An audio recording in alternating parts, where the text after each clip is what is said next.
K&M Lawn, Garden and Arborist Supplies is your home for the perfect outdoor power equipment, mowers, compact tractors, and arborist supplies. We carry many of the major outdoor equipment brands, and we're the largest arborist supply store around. Why choose anyone else when we've been voted best lawn and garden store in the best of Culpeper for 10 years running? Whatever you need, call us at 540-825-8371 or stop in our newer, larger location at 16299 Allied Way in Culpeper. K&M Lawn, Garden and Arborist Supplies. From grass to trees, we aim to please.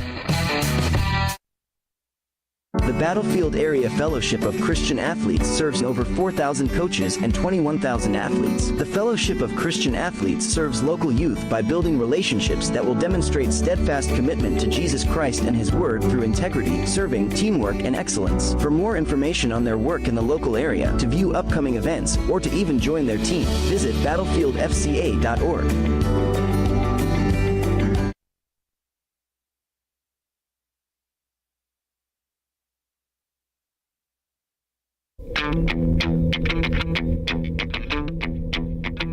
So just going on with some technical errors that we had a separate stream started for whatever reason.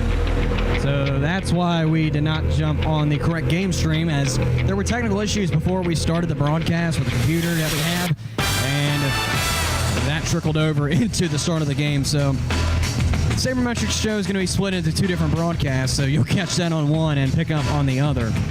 But our apologies for that. Again, it was a technical issue from earlier on. But now we'll take a look around the Valley League. If you want to catch the starting lineups and stats, I'll announce them here in a little bit, but if you don't catch them, then go back and watch the fudged broadcast that just came up for probably 15 or 20 minutes. But now we're going to take a look around the Valley League, presented by LD&B Insurance and Financial Services, Centerra, and Southern Kitchen in Newmarket, the Valley League sponsors of this 2024 season. In North Division action, the Winchester Royals are taking on the Woodstock River Bandits as we speak in this moment of time. We'll get a score here in just a second between those two teams. We'll get a 6 p.m. start time between the Strasburg Express and the Percival Cannons. We'll get a score for that as well. Actually, here it is now. The Winchester Royals and the Woodstock River Bandits are in the bottom half of the 5th inning. From Winchester, it's a 6-1 Woodstock lead in the bottom half of the 5th. Top of the 3rd from Strasburg, a 2-0 Percival Cannons lead over the home-standing Strasburg Express. The Front Royal Cardinals are slated to take on the Newmarket Rebels from Bing Crosby Stadium with a first pitch time of 7 p.m. this evening. Moving on to the South Division, the Cummington Lumberjacks host the Charlottesville Tom Sox with a first pitch time of 7 p.m. at Casey Field. The Harrisonburg Turks host the Waynesboro Generals from Veterans Memorial Park with a first pitch time of 7:30 p.m. between the Gens and the Turks. And, of course, the game you're tuned into, the Staunton Braves are taking on the Culpeper Cavaliers here from Culpeper County High School. Tonight's ball game is set to begin at 7 p.m. Here are your North and South Division standings as of earlier today. The Percival Cannons have taken first place in the North Division with a 22-13 record. That's a .629 win percentage, 3-game win streak, 6-4 out of their last 10. The Strasburg Express are in second place with a 22-16 record. That's a .579 win percentage, a game and a half back, 2-game losing streak, 3-7 out of their last 10. The Newmarket Rebels are in third place with a .519-19 record. They're actually tied with the Winchester Royals. Both have a 19-19 .500 record. Both are 4.5 games back. The Rebels are on a 2-game losing streak. The Royals on a 2-game win streak. The Rebels are 7-3 out of their last 10, and the Royals are 8-2 out of their last 10. The Woodstock River Bandits are in fifth place with a 15-21 record. That's a .417 win percentage, 7.5 games back, 2-game win streak, 5-5 out of their last 10 bowl games. And the Front Royal Cardinals are in sixth place with a 14-23 record. That's a .378 win percentage, 9 games back, 10-game losing streak for the Cardinals on a last 10 record of 1-9. In the South Division, the Charlottesville Tom Sox are in first place with a 26-11 record. That's a .703 win percentage, 6-4 out of their last 10. The Harrisonburg Turks are in second place with a 20-16 record. That's a .556 win percentage, 5.5 games back, 3-7 out of their last 10. The Culpeper Cavaliers are in third place with an 18-19 record. That's a .486 win percentage, 8 games back, 8-2 out of their last 10. The Covington Lumberjacks are in 4th place with a 15-19 record. That is a .441 win percentage, 9.5 games back, 5-5 out of their last 10. The Staunton Braves are in 5th place with a 16-22 record. That's a .421 win percentage, 10.5 games back, 4-6 out of their last 10. And the Waynesboro Generals are in 6th place with a 14-22 record. That's a .389 win percentage, 11.5 games back, 5-5 out of their last 10. And that's your look around the league, presented by LD&B Insurance and Financial Services, Centera, and Southern Kitchen in Newmarket. This is the conclusion of the Saber Metrics pregame show. On the other half of this break is the first pitch between the Staunton Braves and your Culpeper Cavaliers from CCHS. This is Culpeper Cavaliers baseball.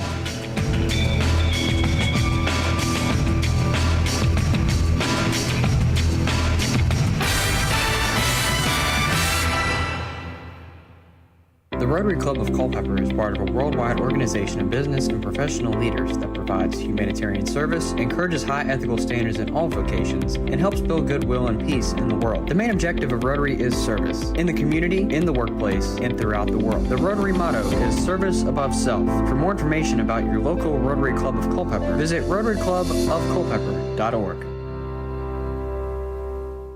The same food you love at Sean's table can be served at yours. Whether it's 25 or 100 guests, Sean's caters all your favorites. From brisket, pulled pork, ribs and chicken, to baked beans, mac and cheese, cornbread, and lots more. With simple online ordering, you select your meats, sides, drinks, and paper products. And don't forget our homemade desserts. All of Sean's catering can be delivered right to your table, or you can pick it up. Sean's Smokehouse Barbecue Catering. Real wood, real food, real good. Since 2004, All Install, your local Generac backup generator dealer, has provided Central Virginia with backup generators and parts at a reasonable price. We offer free, in-home estimates, as well as service for all our customers' generator needs. Install or service your Generac generator with the help of All Install today. Visit allinstallva.com or call 540-923-4592. All Install, dependable in your time of need. Summer is here, and now is the best time to get your air conditioner serviced or a new one installed by the professionals at Workman Mechanical. With personalized service, Workman Mechanical makes sure that customer satisfaction is guaranteed. Need us in the off-season? We service all major brand heating systems, electrical and plumbing systems as well. For your next electrical, plumbing, HVAC, and indoor air quality system servicing, contact Workman Mechanical by phone at 540-727-9555 or online at workmanmechanical.com.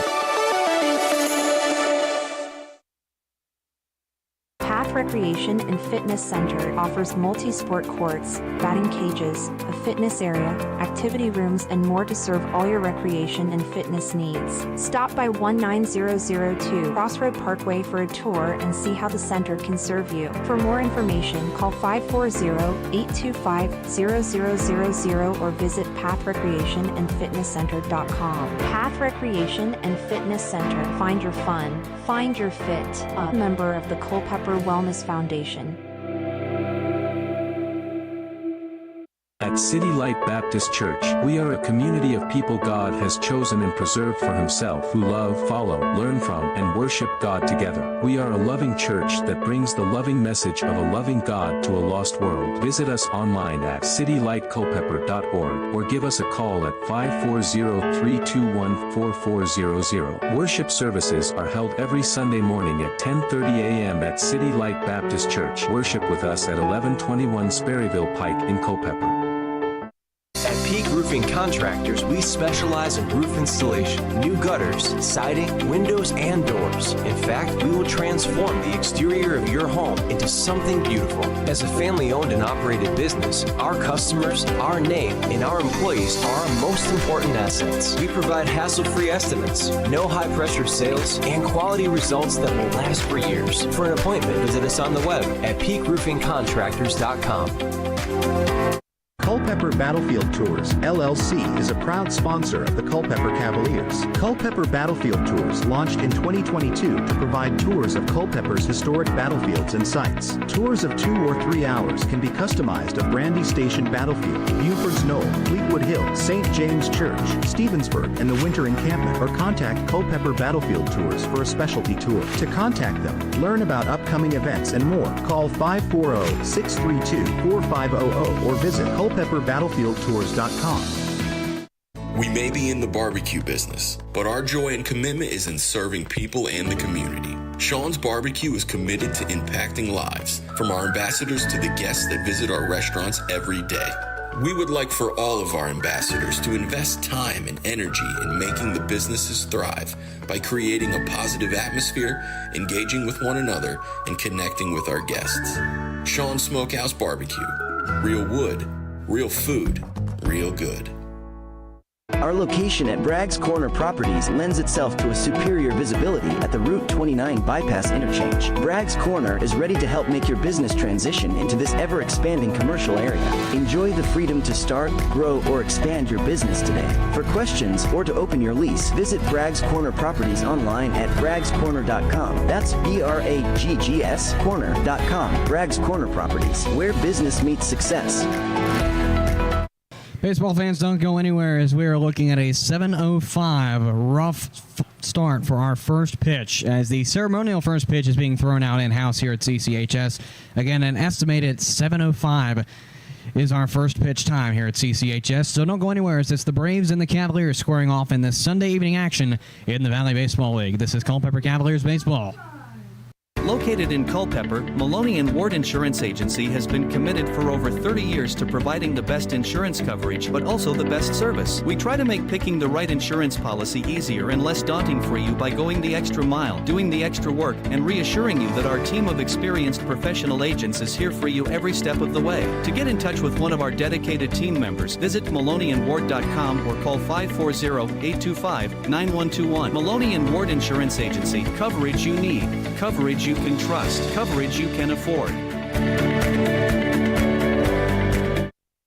The Battlefield Area Fellowship of Christian Athletes serves over 4,000 coaches and 21,000 athletes. The Fellowship of Christian Athletes serves local youth by building relationships that will demonstrate steadfast commitment to Jesus Christ and His Word through integrity, serving, teamwork, and excellence. For more information on their work in the local area, to view upcoming events, or to even join their team, visit battlefieldfca.org.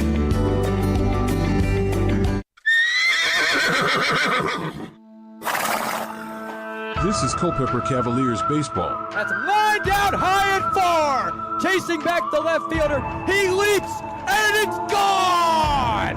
That is line down into left center. It's going high. It's going far. Kiss it goodbye. The 2-run shot. You're tuned in on the Culpeper Cavaliers Baseball Network. That is grounded into right. It's an RBI double. Grounded, bouncing ball. The play is not in time, and the Cavaliers have won the ball game. Now, it's time for baseball on the Culpeper Cavaliers Baseball Network. It is baseball time here in Culpeper as it's the Staunton Braves and the Culpeper Cavaliers squaring off in Sunday evening action here from Culpeper. As we are set and ready to get things started, the left fielder Ike Schmidley will be the man to lead things off for the Braves. As it's Schmidley, Campbell, and Noah Canterbury, the left fielder, first baseman, and designated hitter, due up for the Braves to lead things off. As William Wine readies on the mound, he sets for the first pitch of tonight's ball game. It is upstairs called ball one. A 1-0 start between Wine and Ike Schmidley.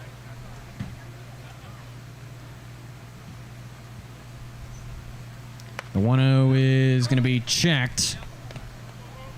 They will say yes, 1-1.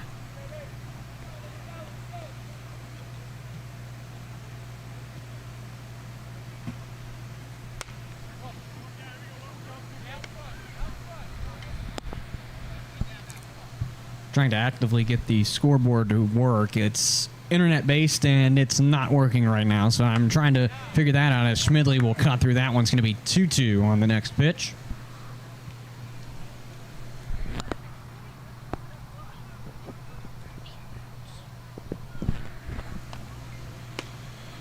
And that pitch is on the outside corner for strike 3.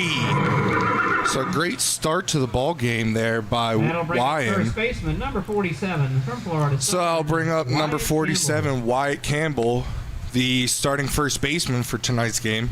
I think I got to talk about things not working in order for it to work, because as soon as I said something and Andrew said, I'll call the game while you fix it, it fixed itself. So gotta love internet-based things that work completely wirelessly, as batter number 1 is retired off the strikeout, and the first pitch to Wyatt Campbell is going to be cut on and missed for strike 1. It's a 0-1 start.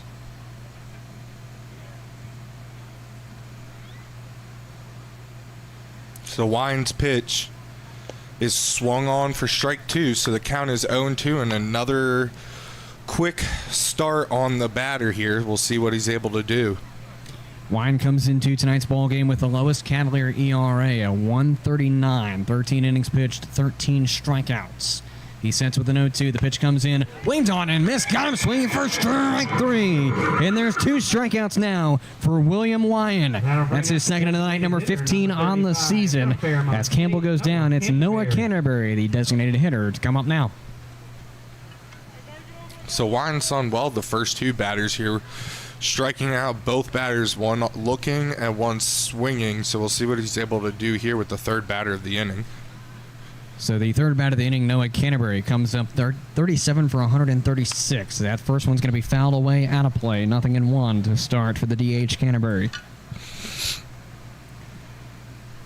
Canterbury sitting at a .272 average coming into tonight's ball game. 1 home run, 22 RBIs. He sits 0-1 to start from William Wyan, who sets on the mound, and the pitch comes in. Pop-up foul, out of play. Now 0-2 with 2 down in this top half of the first. So again, another quick 0-2 count on the batter here. We already know what happened in the last batter. We'll see if it will happen again here. Here's Wyan setting with the 0-2, and the pitch comes in. That one's going to be just upstairs and rather close to the edge of the strike zone, I would say, but it could have been a ball for all I know. 1-2 is the count now coming to the DH Canterbury. That pitch is in the dirt and gets past the catcher, Chrisman. So that will even the count at 2-2. 2 outs down in this top half of the first. The Braves have yet to get somebody on, as there have been 2 strikeouts forced by William Wyan. Ike Schmidley going down on a looking strikeout. Wyatt Campbell going down on a swinging strikeout. Wyan sets with a 2-2. 2 outs. The pitch comes in. That's going to be fouled away. We'll do it again at the 2-2.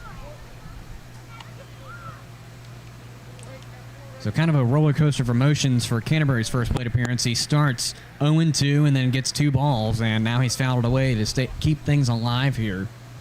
Wyan sets with the 2-2 part 2. The pitch comes in. That's going to be missed. Ball 3, and there's a full count. So that will be the first payoff pitch, obviously, for either side, since this is the top of the first, but obviously it's the first payoff pitch for the Braves. So Wyan will set with a payoff coming, and the pitch comes in. It's going to be a grounder in the direction of first, and it's going to be misread by the first baseman, Bollinger, and it trickles into right field. So that's going to be a single on the behalf of Canterbury.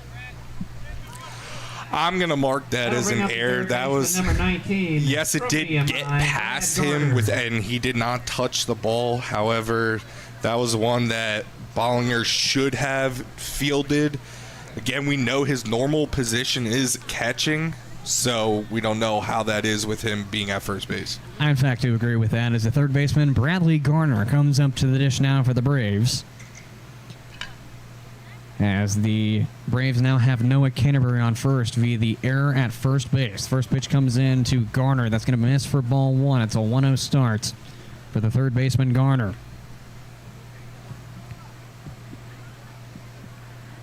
William Wyan, your man on the mound for the Cavaliers.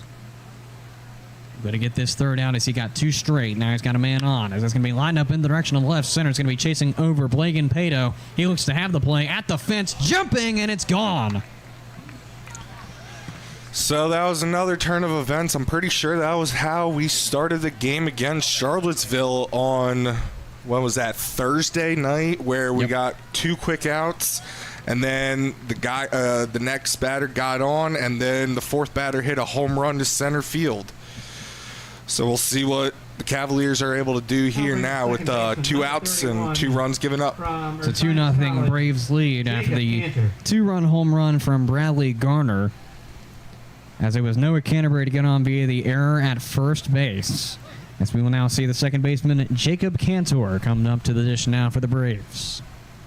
First pitch from line is going to be grounded to short. It's going to be Marinac flipping and scooping to first. That play is in time and on target for the third out.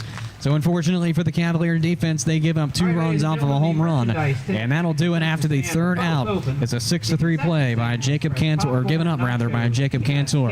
We take a sideline here on the Culpeper Cavaliers Baseball Network. When we return, it'll be the Cavaliers' turn to respond and see what they can do on the bottom half of this inning. 2-0 ball game in the favor of the Braves going to the bottom half of the first. This is Culpeper Cavaliers Baseball. At Peak Roofing Contractors, we specialize in roof installation, new gutters, siding, windows, and doors. In fact, we will transform the exterior of your home into something beautiful. As a family-owned and operated business, our customers, our name, and our employees are our most important assets. We provide hassle-free estimates, no high-pressure sales, and quality results that will last for years. For an appointment, visit us on the web at peakroofingcontractors.com. The Rotary Club of Culpeper is part of a worldwide organization of business and professional leaders that provides humanitarian service, encourages high ethical standards in all vocations, and helps build goodwill and peace in the world. The main objective of Rotary is service, in the community, in the workplace, and throughout the world. The Rotary motto is service above self. For more information about your local Rotary Club of Culpeper, visit rotaryclubofculpeper.org.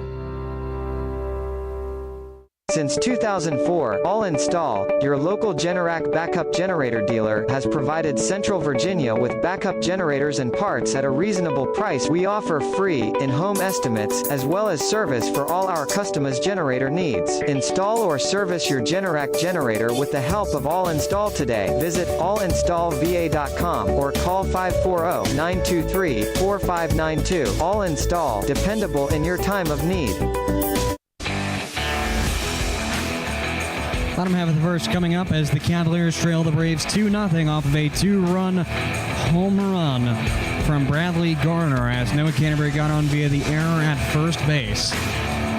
Cavs will call up Blagan Pato, John Howard, and Connor Marinac, the center fielder, third baseman, and shortstop, to lead things off as the starting pitcher for the Braves, Connor Hank, is finishing up his warm-ups on field. I'd like to remind everyone that we'd like to give a special thank you to the Culpeper Rotary Club for their support of tonight's ballgame as tonight's game-presenting sponsor. The Culpeper Rotary Club is part of a worldwide organization of business and professional leaders that provides humanitarian service, encourages high ethical standards in all vocations, and helps build goodwill and peace in the world. The Rotary motto is service above self. For more information about your local Rotary Club of Culpeper, visit rotaryclubofculpeper.org. So here is Blagan Pato to lead things off for the Cavaliers. Pato hit a home run in the last game here at CCHS against the Tom Sox, so we'll see if he can start out on something along those lines or if he can at least get on base to start things off as the Cavaliers find themselves in a little bit of a hole to start this first inning as the first pitch is fouled away.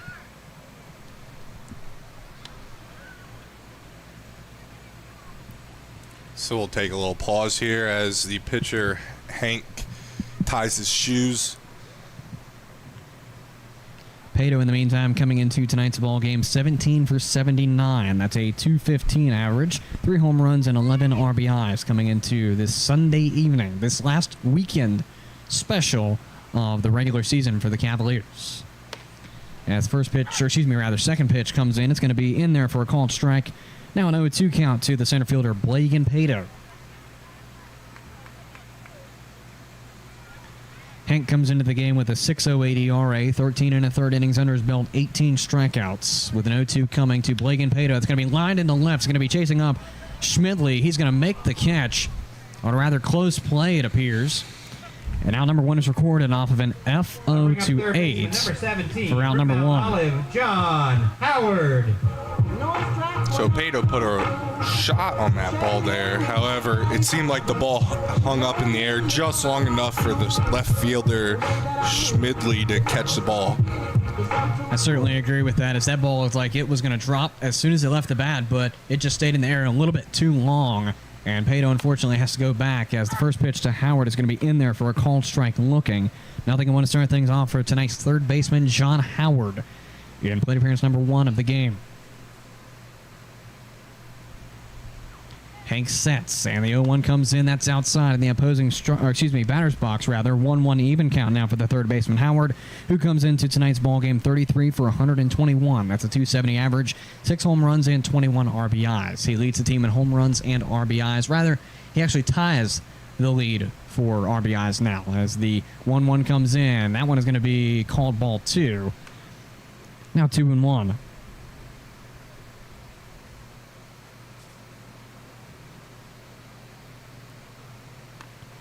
Hank receives his sign and sits on the mound with now a 2-1 count coming to the third baseman, John Howard. And the pitch comes in. That's going to miss ball 3. Now a 3-1 count coming to the third baseman, John Howard. We'll see what happens with a 3-1. Great spot here for Howard to be in. We'll see if he's able to get a pitch to drive or if it's ball 4. Either way, he's looking to get on base with this next pitch. Absolutely, as the 3-1 is set, and it's going to be grounded past the pitcher, and it's going to be caught at the lip, but it won't go anywhere else. That's going to be, right now, a single, and that's going to hold true for John Howard. Base hit for John Howard. So he starts out exactly the way that he needs to, as he's been in a slump for the last couple of games at home, at least here at CCHS. And so it's good for him to start out 1 for 1. Yep. And I know in the game, when I looked at the stats, I believe it was today when I looked at the stats for last night's game, I saw that he did pretty well and knocked in a couple RBIs, so hopefully he's able to continue it here as well as Connor Marinac steps up to the plate next for the Cavaliers. First pitch is on the inside corner for strike 1. So that is 0-1 on Connor Marinac. Going back to John Howard's stats, I noticed, because every time I do my pregame show sheet, I always check the RBIs, and I know for a fact that John Howard's RBI record had trickled up a little bit, and I'm pretty sure he had 20, and now he has 21. So that's going to be grounded to third, flip to seconds in time. The flip to first is going to be off target. So that will be a fielder's choice, and then that leave it at that. It'll just be a fielder's choice 6. My fault. Fielder's choice 5-4. Yep. That's going to bring up the DH Bryce Demery, who, if you didn't watch the game against Charlottesville here at CCHS on Thursday, Demery turned some heads. Got on base all 5 times he came up to the dish and hit 3 of the times. He went a perfect 3 for 3 leaving the game. So we'll see what he can do in this Sunday evening as the first pitch is fouled back. 0-1 to start for the DH Demery. Yeah, and another person that I saw that had some stats last night was Demery as well. I believe he did have a home run in last night's game, so we'll see if he's able to do it here. Hopefully in this spot where if he hits a home run, it will be a tied ball game, so we'll see what he's able to do. Hank deals the 0-1. That's going to be lined up in the direction of center. It's going to be chasing back Zachary Horn. He is going to watch that one go! Demery with a 2-run shot! How about Andrew calling that? Bryce Demery with the 2-run shot into center field, and the Cavs have tied the ball game. 2-run bomb for Bryce Demery. Well, that's happened twice now this season. Once for the high school league that I coach for, and now once here. So I'm glad that he was able to do that, because that was a great hit, and he's able to continue his hitting streak and his RBI streak here at home. So that was a great job by Bryce Demery. I think you need to get your psychic license there, Andrew, as that was an amazing call there. Either that or some lottery tickets. Yeah, one or the other. I'd go for the lottery tickets first, I would as well.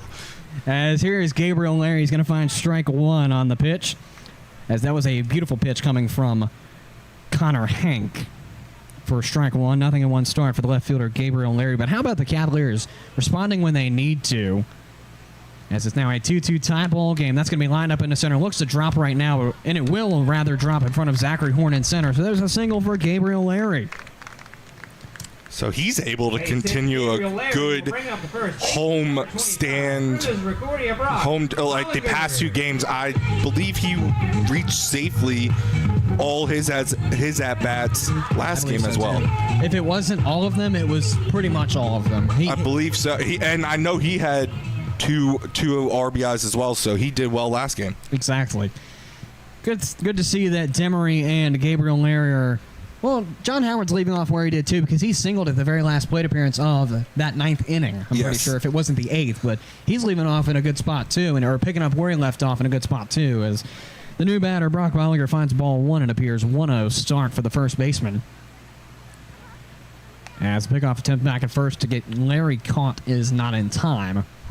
It's a 1-0 to Bollinger, a 2-2 ball game, 2 outs down in this bottom half of the first.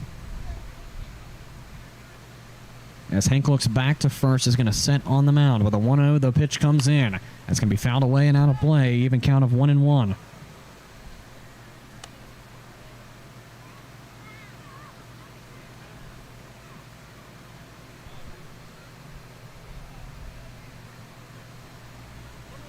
Cavs have Gabriel Larry on first base following the single that dropped in front of Zachary Horn in center field.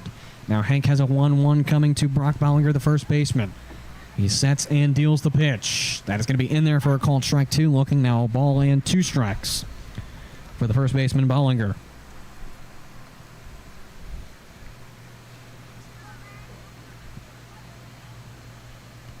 Tie ball game at 2 runs apiece between the Braves and the Cavaliers here in this bottom half of the first. Both have been off of 2-run home runs. As the pitch comes in, it's going to be past the catcher, Carreras.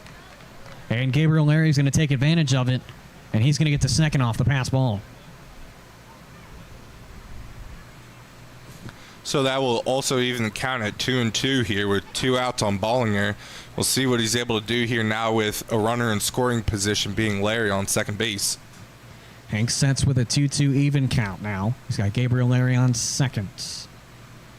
And here comes the pitch. Grounded in the direction of the pitcher. And this could do it for the inning if it's on target, and that in fact holds true. So Bollinger goes down on a GO1, and that will retire this first inning. But not before the Cavaliers get into scoring and tie the ball game. As we go into the second inning, it is, if you want to look at it, a 0-0 ball game, but we're sitting at 2-2 the score. As we go into the second inning, the Braves will lead off with the shortstop Jacob Lester, followed by the center fielder Zachary Horn, and the catcher Frankie Carreras. That's on the other half of this break. This is Culpeper Cavaliers Baseball. Lily has Gunner. At City Light Baptist Church, we are a community of people God has chosen and preserved for himself who love, follow, learn from, and worship God together. We are a loving church that brings the loving message of a loving God to a lost world. Visit us online at citylightculpeper.org or give us a call at 540-321-4400. Worship services are held every Sunday morning at 10:30 a.m. at City Light Baptist Church. Worship with us at 1121 Sperryville Pike in Culpeper. Summer is here, and now is the best time to get your air conditioner serviced or a new one installed by the professionals at Workman Mechanical. With personalized service, Workman Mechanical makes sure that customer satisfaction is guaranteed. Need us in the off-season? We service all major brand heating systems, electrical and plumbing systems as well. For your next electrical, plumbing, HVAC, and indoor air quality system servicing, contact Workman Mechanical by phone at 540-727-9555 or online at workmanmechanical.com.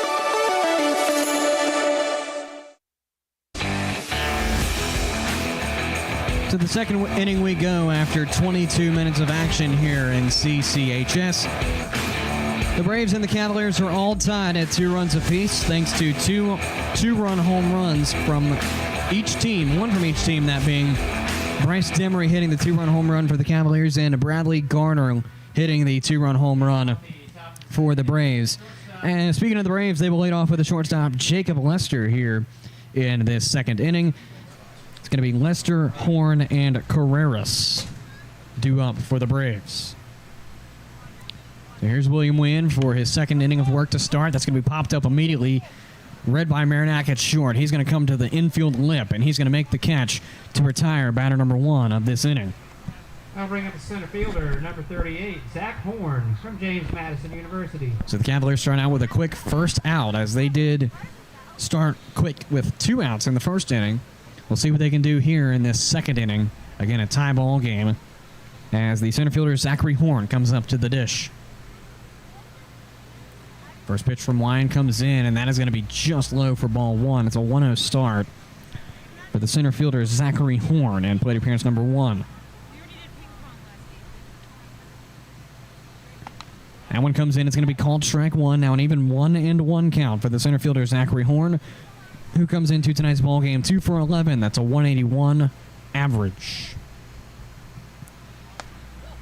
Wyan deals the 1-1. That's going to be missed for ball 2. A 2-1 strike count.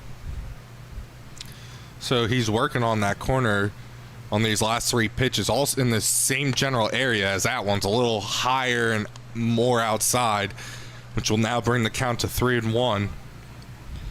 So the center fielder Zachary Horn is getting everything that he wants really right now. A 3-1 coming in that's going to be fouled away, and a payoff will decide what happens to Zachary Horn. So that'll be the second payoff pitch here to the Braves. 1 last inning and 1 this inning. We'll see what happens. Wyan sets on the mound. Payoff comes in. Grounder up the line to first. It's going to be Bollinger scooping to Wyan, and that's going to get him for the outs. So a ground out to first base, and then flipping it to the 1-man for the 3-1 play for out number 2. From Quebec and Nazarene. So I'll bring up number 10, Frankie Carreras, the catcher for tonight's game. We'll see what Wyan's able to do here. Again, as Cameron stated, he did get 2 quick outs. The first pitch is swung on and hit and will drop in front of Pato for a base hit. So similar to last inning, 2 quick outs and then the guy gets on. So we'll see what happens after this with this next batter here. So with Carrera's single, we go to the right fielder Nate Prince, who comes up for his first plate appearance. He's the original 9 batter for the Braves. Wyan sits on the mound, and here comes the pitch. That's going to be lined and fouled out of play. 0-1 starts for the right fielder Prince in his first plate appearance of tonight's ball game.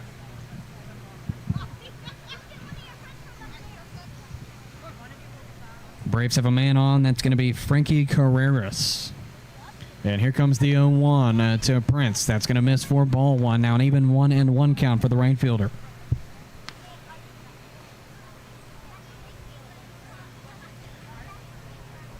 Prince is 15 for 58 coming into tonight's ball game. That's a 258 average, 7 RBIs. As that's going to be a cut and a miss called strike 2 on the missed swing. Now a ball and 2 strikes. So we'll see what Juan's able to do here with 2 quick strikes on the batter. Wyan sets with a 1-2 strike count, and the pitch comes in. A high fly ball to left, chasing Gabriel Larry over to his left. He looks to have it, and he will for the outs. So the Cavaliers allow a man on with 2 outs, and then the next out is recorded off of an 8th Prince fly out to 7 to retire the side. So all 9 batters have come up in 2 innings of work for the Braves as we take a sideline here on the Culpeper Cavaliers Baseball Network. It's still a 2-2 ball game as we go into the bottom half of the second inning. Cavaliers will lead off with Schulman, Chrisman, and Jordan, the 7, 8, and 9 batters in their original order. That's the only other half of this break. This is Culpeper Cavaliers Baseball. Path Recreation and Fitness Center offers multi-sport courts, batting cages, a fitness area, activity rooms, and more to serve all your recreation and fitness needs. Stop by 19002 Crossroad Parkway for a tour and see how the center can serve you. For more information, call 540-825-0000 or visit pathrecreationandfitnesscenter.com. Path Recreation and Fitness Center. Find your fun. Find your fit. A member of the Culpeper Wellness Foundation. Culpeper Battlefield Tours, LLC is a proud sponsor of the Culpeper Cavaliers. Culpeper Battlefield Tours launched in 2022 to provide tours of Culpeper's historic battlefields and sites. Tours of 2 or 3 hours can be customized of Brandy Station Battlefield, Buford's Knoll, Fleetwood Hill, St. James Church, Stevensburg, and the Winter Encampment, or contact Culpeper Battlefield Tours for a specialty tour. To contact them, learn about upcoming events and more, call 540-632-4500 or visit culpeperbattlefieldtours.com. Introducing the new Sean Smokehouse Barbecue app. Ordering your favorite mouth-watering smoked meats and homemade sides has never been easier. Satisfy your cravings and earn rewards with every bite. With the help of our loyalty program, catering for your next event is a breeze. Download the new Sean Smokehouse Barbecue app and order today. Available on the App Store and Google Play.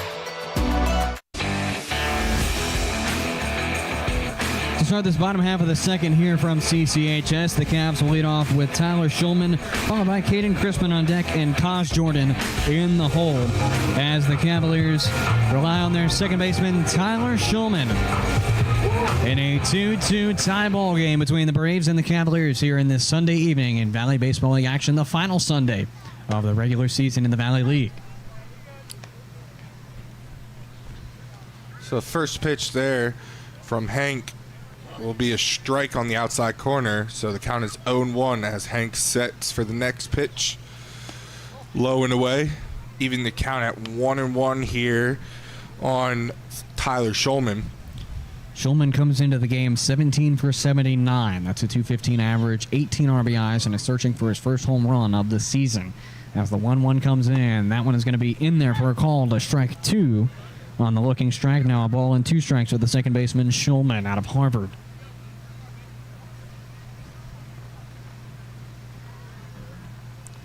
Henkel set on the mound with a 1-ball, 2-strike count coming. The pitch comes in. That's a wave and a miss. Got him swinging for strike three. And down goes Tyler Schulman on the forward K. That'll bring up the catcher. That's the first strikeout recorded by the starting pitcher, Connor Hank, this evening. It's a forwards K, and that will retire batter number one of the order, Schulman, for this second inning, which brings up the catcher, Caden Crispin.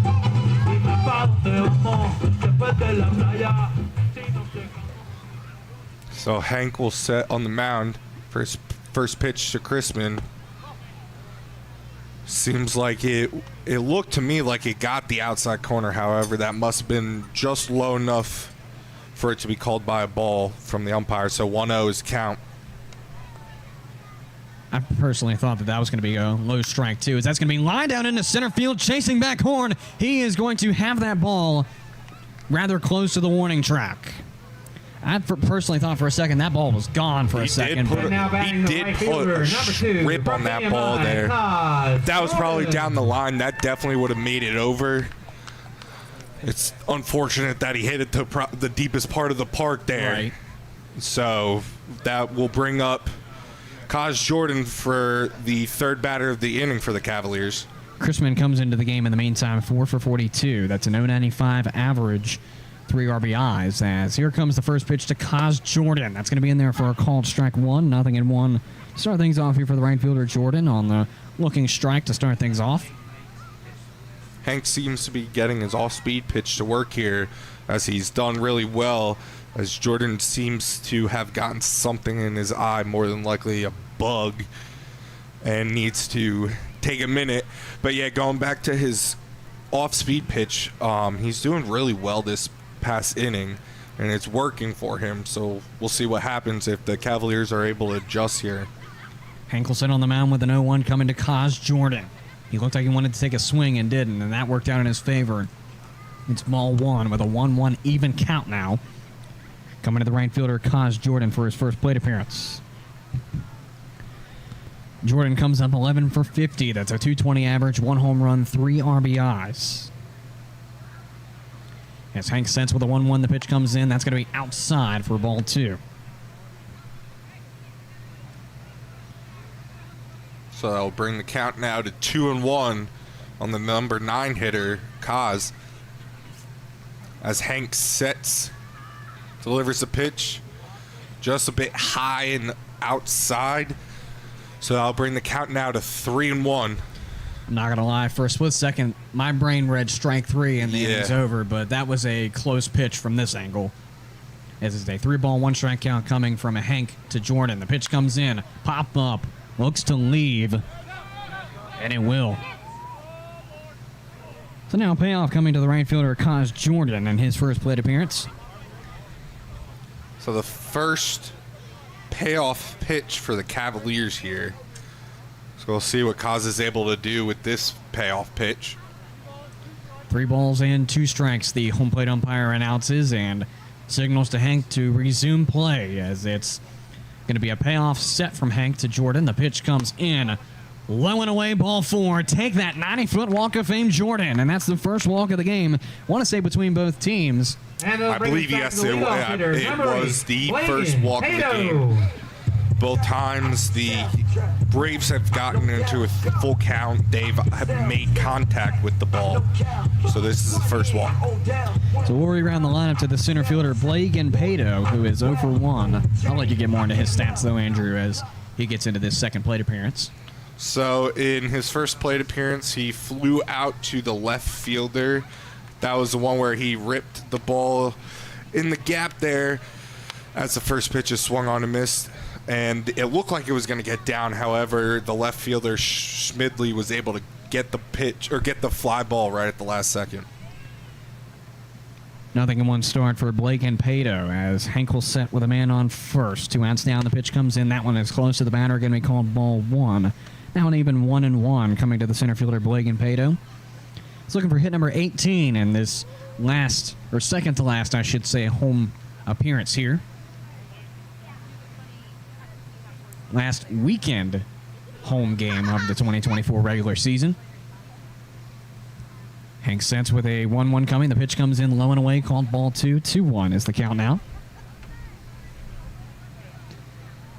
Cavaliers have Kaz Jordan on first following the payoff walk from Hank. He looks back to first to find Jordan stepping on the bag, who now takes the lead off.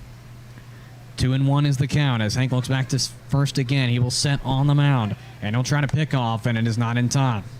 That was close there. Good thing Kaz was paying attention because he did take a step towards second base there. Not sure if that was him just trying to mess with the pitcher or that he was actually going to steal there, but he almost got picked off. I personally thought for a second that he was going to get picked off because he was playing rather far away from that bag. As the 2-1 looks to come in now, that's going to be close again to the batter, Pato, and he's going to find a ball 3 on the play. 3-1 is the count. So good spot for Pato to be in here. As I said, when Howard was in it in the first inning, he's looking to get a good pitch to hit here or get on base with the walk. We'll see what happens. Hank sets. Got a 3-1 coming. 2 outs down. The pitch comes in. And that one's going to be missed. Called ball 4. It's close to the batter again. Take that 90-foot walk of fame, Pato. That's 2 straight 90-foot walks of fame given up by Hank and the Braves. Howard. So I'll bring up number 17, John Howard, the third baseman for tonight's game. He is 1 for 1 tonight. As stated earlier, he did come in the first inning on a 3-1 count and got a good pitch to hit and hit a little dribbler in between the legs of the pitcher and made it out to the center field as Hank sets. First pitch is delivered down the middle. It looked to be right down the middle. However, it must have missed below the knees. It's hard to tell with where we're at the angle. Right. To me, it looked like it was a strike. Yeah. For a second, I thought it was a strike, and then I took another second to think. I was like, no, that ball looks a little bit too low. But because I have a little bit better of an angle, at least on this side, to see the height, as that one looks low again. But again, across the dish, that's 2 straight pitches. Right down the middle. Right. It went straight down the middle. If those had height, those would have been some nice strikes from the pitcher, Hank. However, it's a 2-0 start for John Howard off of 2 low fastballs. 2 runners on, 2 outs down. 2-0 count to John Howard, batter number 2. 2s all around as Hank sets and deals the pitch. That one's going to be in there for a high strike. Now 2 balls and a strike coming to the third baseman, John Howard. We'll see what Howard and the Cavaliers are able to do here, as Hank was able to set down the first 2 batters with ease, but now has walked the next 2 batters as he sets to deliver. 2-1 is the count, as that one's going to go low and away again. Called ball 3, 3-1 count. So for the second time in 2 plate appearances, he will have a 3-1 count. So we'll see what he's able to do here next. It's also Go ahead. You're good. I just want to say it was worth noting that on that last pitch, it looked like Kaz Jordan was trying to fake Hank out at second as he was bobbling back and forth. As the 3-1 comes in, that's going to be outside, ball 4. Bases are loaded with 2 down. So we'll see if there's there is a mound visit by the catcher, Carreras, as Hank has given up 3 walks in a row. after getting the first two Cavaliers batters down with on 6 pitches, I believe. So he's gone from 6 pitches to throwing about 3 times that to these last 3 batters. It's going to be Frankie Carreras, the catcher, going out and meeting with Connor Hank on the mound, going from 2 outs down, nobody on, to 2 outs down, everybody on, as it's John Howard on first, Blake Pato on second, and Kaz Jordan on third, with the shortstop Connor Mernack coming up to the dish for the Cavaliers. And now the home plate umpire has gone out to the mound. Not exactly sure what exactly is being exchanged, but judging on the fact that the catcher's going with him, most likely saying, hey, your time's up, let's get this game rolling. As we've seen more, especially in collegiate Major League Baseball, timing matters. And for the start of the MLB season, I think it was last year they implemented the pitch clocks. Yep. I first hated those things, not gonna lie. I wasn't that big of a fan of it, but once it got worked out as that first pitch is swung on and grounded to the shortstop, Lesser, and thrown over in time to get out Mernack for out number 3 of the inning here. So the Cavaliers will retire the side, will be retired with bases loaded. So we'll go to the top of the 3rd inning and the top of the order for the Braves. We'll take a sideline here on the Culpeper Cavaliers Baseball Network. Top of the 3rd we go here from CCHS. It's still a 2-2 tie game between the Braves and the Cavs here in South Division action of the Valley Baseball League. This is Culpeper Cavaliers Baseball. At Brenco Solutions, we take great pride in our excellent workmanship, competitive rates, and the ability to deliver outstanding results. We're a woman-owned Class A general contracting company with a goal to build lasting partnerships with our clients through exceptional service and outstanding quality. With a wide range of services, free estimates, and real-time updates, we strive to offer you the same vision. Call us today at 866-826-3626 to see what it means to be part of the Brenco family. Located in Culpeper, Maloney and Ward Insurance Agency has been committed for over 30 years to providing the best insurance coverage, but also the best service. We try to make picking the right insurance policy easier and less daunting for you by going the extra mile, doing the extra work, and reassuring you that our team of experienced professional agents is here for you every step of the way. To get in touch with one of our dedicated team members, visit MaloneyandWard.com or call 540-825-9121. Maloney and Ward Insurance Agency. Coverage you need. Coverage you can trust. Coverage you can afford.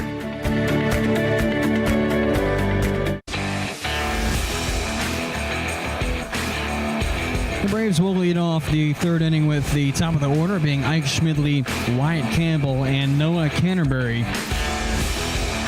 The left fielder, first baseman, and designated hitter, respectively, for the Braves. As Ike Schmidley comes up for his 2nd plate appearance of this Sunday evening game here in Culpeper.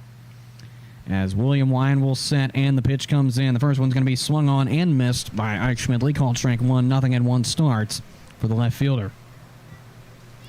So this is Schmidley's 2nd plate appearance in the top of the 1st inning. He struck out looking as his next pitch is grounded foul down the 3rd baseline. So that'll bring the count to 0-2 on Schmidley. Again, it is Schmidley, Campbell, and Canterbury, the 3 due up for the Braves here in this top half of the 3rd inning, where it's a tie ball game between the Cavs and the Braves as Wine sets in, deals the pitch. That's going to be a swing and a miss. Got him for strike 3, and Ike Schmidley goes down, this time on a forwards K for out number 1, and that will bring up the first baseman, Wyatt Campbell.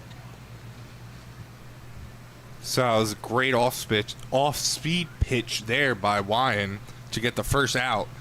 So that'll bring up Campbell, who is 0 for 1 with the strikeout as Wine sets and delivers. Pitch is in the dirt and away. Ball 1. It's worth noting that now we have a time to say that Ike Schmidley has gone 29 for 87 this season. That's a .333. 1 home run, 17 RBIs. I think he leads the team from what I read earlier. And in fact holds true as that's going to be lined and fouled away. Now a 1-1 even count for the first baseman, Wyatt Campbell.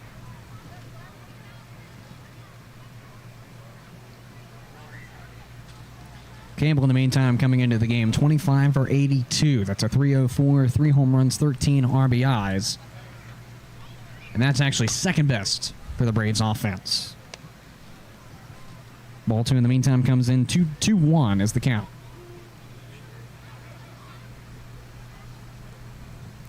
Wine receives his sign from the catcher, Chrisman, and deals the 2-1. That's going to be lined and fouled out of play on the third base side, and that was close to those kids. They had no clue. They were just walking back, talking, and had no clue, and that ball landed like 3 feet away from them. Wonder if one of them said, "Have you got a foul ball yet?" And the kid in red saying, "Oh, look, there's one. He's the only one that ran for it." 2-2 is sent from Wine. The pitch comes in, pop up in the direction of right, and it looks to drop. It gets past Schulman at second. It's going to be into right field for a base hit. As Kaz Jordan will field it. And there's the first hit of the ball game for Wyatt Campbell, and a first man on with 1 out down in this third inning. So I'll bring up number 35, Noah Canterbury, the DH for tonight's game. In the first inning, he hit a ground ball that was awkward to field by Bollinger, and he was able to reach on an error. So we'll see what he's able to do here in the third.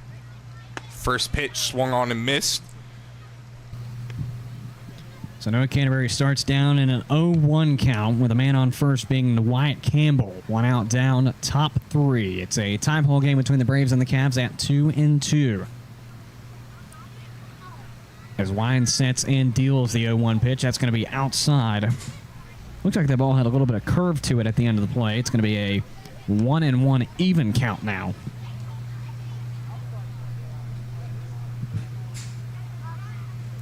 Wine receives his sign from the catcher, Chrisman. 1-1, the pitch comes in. The swing and a miss for strike 2.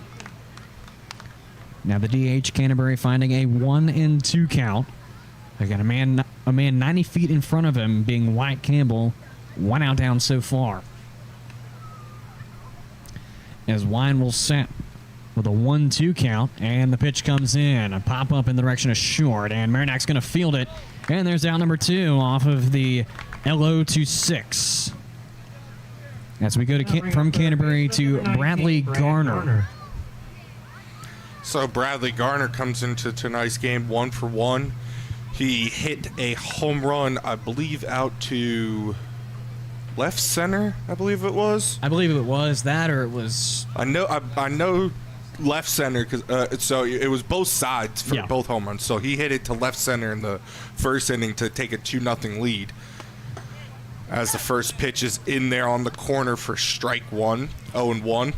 That's the first strike that Bradley Garner has seen all game, as he went 1-0 in the count before hitting that home run. As Wine sits and deals the 0-1, that one's going to be in there for a called strike 2. Now 0-2 off of the looking strike. 2 outs down in this top half of the third. Bradley Garner facing an 0-2 count from Wine with a man on first. Wine sets 0-2. The pitch comes in. Grounder foul towards the Braves dugout. We'll do it again at the 0-2. So Wine's been able to make quick work of all these last 4 or 5 batters that he's faced. So see if he's able to do it with the batter here, Garner, and retire the side in order. My apologies. Skip 1 and then 3 outs. So here's Wine. He sits and deals the 0-2 par 2. That's going to go across the dish, but low for ball 1. Now a ball and 2 strikes for the third baseman, Bradley Garner. Not sure if I got into his stats, but he is 13 for 57 coming into tonight's ball game, picking up hit number 14 and RBI number 10, and actually home run number 3 as well, as the 1-2 is going to be Scott out into right field, chasing Kaz Jordan close to foul territory, in foul territory, at the fence. He does not have it. So the count will remain 1-2, as it'll be Bradley Garner returning off of a close play from Kaz Jordan deep into foul territory.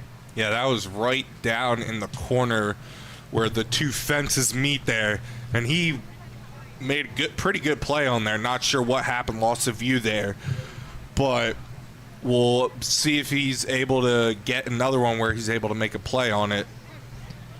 So the 1-2 count coming from William Wyan to Bradley Garner, as Wyan sits on the mound. 2 outs down, the pitch comes in.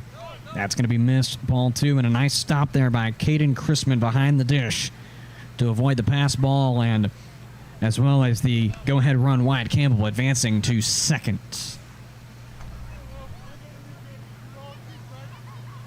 So now an even count of 2-2 between Wyatt and Garner. 2 outs down in this top half of the third. It's a 2-2 ball game between the Braves and the Cavs as Wyatt sets on the mound, and here comes the pitch. That's going to be just too high. Ball 3, and a payoff will decide what happens with the inning. So that will be the third payoff for the Braves here. They've had one in each of the 3 innings so far. Both times they've hit the ball on this pitch here. We'll see what happens as that is waved on and missed for out number 3. Wyatt helps the Cavaliers get out of a pickle as 1-2 skip a few 3 is the inning as Bradley Garner goes down on a forwards K. That's 2 strikeouts for the inning for the Cavaliers, William Wyatt. And that's going to be strikeout number 4 on the evening for him as well. He picked up strikeout number 17 on the season with that swinging strikeout. Going to the bottom half of the third we go with the Cavs and the Braves all knotted up at 2 runs apiece. The Cavaliers lead off with the DH, Bryce Demery. As we take a sideline here on the Culpeper Cavaliers Baseball Network, it appears we also have a pitching change, and we'll reveal the identity of the new pitcher on the other half of this break. This is Culpeper Cavaliers Baseball. Sports, bone, spine, and joint injuries can damage everything from your game to your independence and daily life. At UVA Orthopedics of Culpeper Medical Center, we're committed to caring for your health and wellness needs from the time you walk in the door until the time you walk out. From joint replacements to finger implants, we perform some of the most difficult surgeries in the state. You can come to UVA Health and trust you'll receive the most up-to-date procedures from highly skilled and caring orthopedic specialists. Visit us at 541 Sunset Lane in Culpeper or online at uvahealth.com. You're tuned into Culpeper Cavaliers Baseball on the Culpeper Cavaliers Baseball Network. K&M Lawn, Garden and Arborist Supplies is your home for the perfect outdoor power equipment, mowers, compact tractors, and arborist supplies. We carry many of the major outdoor equipment brands, and we're the largest arborist supply store around. Why choose anyone else when we've been voted Best Lawn and Garden Store and the best of Culpeper for 10 years running? Whatever you need, call us at 540-825-8371 or stop in our newer, larger location at 16299 Allied Way in Culpeper. K&M Lawn, Garden and Arborist Supplies. From grass to trees, we aim to please.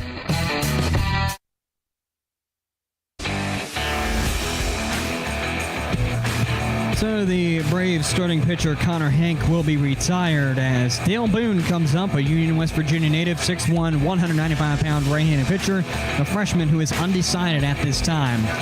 And we will take a look at Connor Hank's final stats.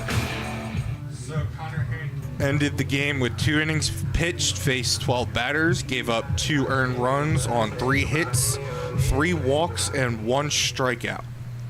So we'll see what Boone is able to do here as he leads off facing Bryce Demery as the first pitch is swung on, driven out to left field, and gone! Kiss that ball goodbye! 2 for 2 is Demery. Demery making memories here tonight, as the Cavs now lead 3-2, thanks to the man Demery. That was a shot there by Demery. Left fielder took a couple steps and knew right away that one was gone. Pretty sure that bounced into the trees out there, so that was a great shot by number 32, Demery. How about a start from Demery in this first plate appearance of the third inning? He's going around what he did last time, 2 for 2, but he's doing it with a little bit of a flair this game, as that's 2 straight home runs from tonight's DH. As Gabriel Larry will swing and miss for the first one in his second plate appearance. A 0-1 start now, as the Cavs lead 3-2. So Larry is 1 for 1. He also has been doing pretty well the past couple games, as the first at bat, he hit a nice line drive out to center field to get on first, as that pitch is in the dirt for ball 1. So I'll even the count now at 1-1. That's going to be a liner and fouled at the Braves dugout. Going to be a 1-2 count now. Coming from Boone to the left fielder, Gabriel Larry. And again, just got to appreciate Bryce Demery. First pitch homer into left field, and he did that with absolutely no buyer's remorse, as Gabriel Larry's going to swing and miss for strike 3, and he'll go down on the forwards K. That's the first strikeout of the inning, as well as the first one of the night for Dale Boone. Make that number 5 on the season for him, as well as the first baseman Brock Bollinger comes up to the dish now for the Cavaliers. So he comes into this plate appearance 0 for 1 with the ground out to the pitcher in the bottom of the first inning, as that first pitch is swung on and fouled back to the backstop. So the count will now be 0-1. His first at bat, when he came up with the bases loaded and my apologies. That was what he had a guy on second base as that pitch is outside for ball 1. He had to fight off that pitch and got jammed, and that's why it was a slow ground out to the pitcher for his out. Boone deals the 1-1. That's going to be outside as well. Ball 2. 2-1 is the count now coming to the first baseman, Brock Bollinger, in plate appearance number 2.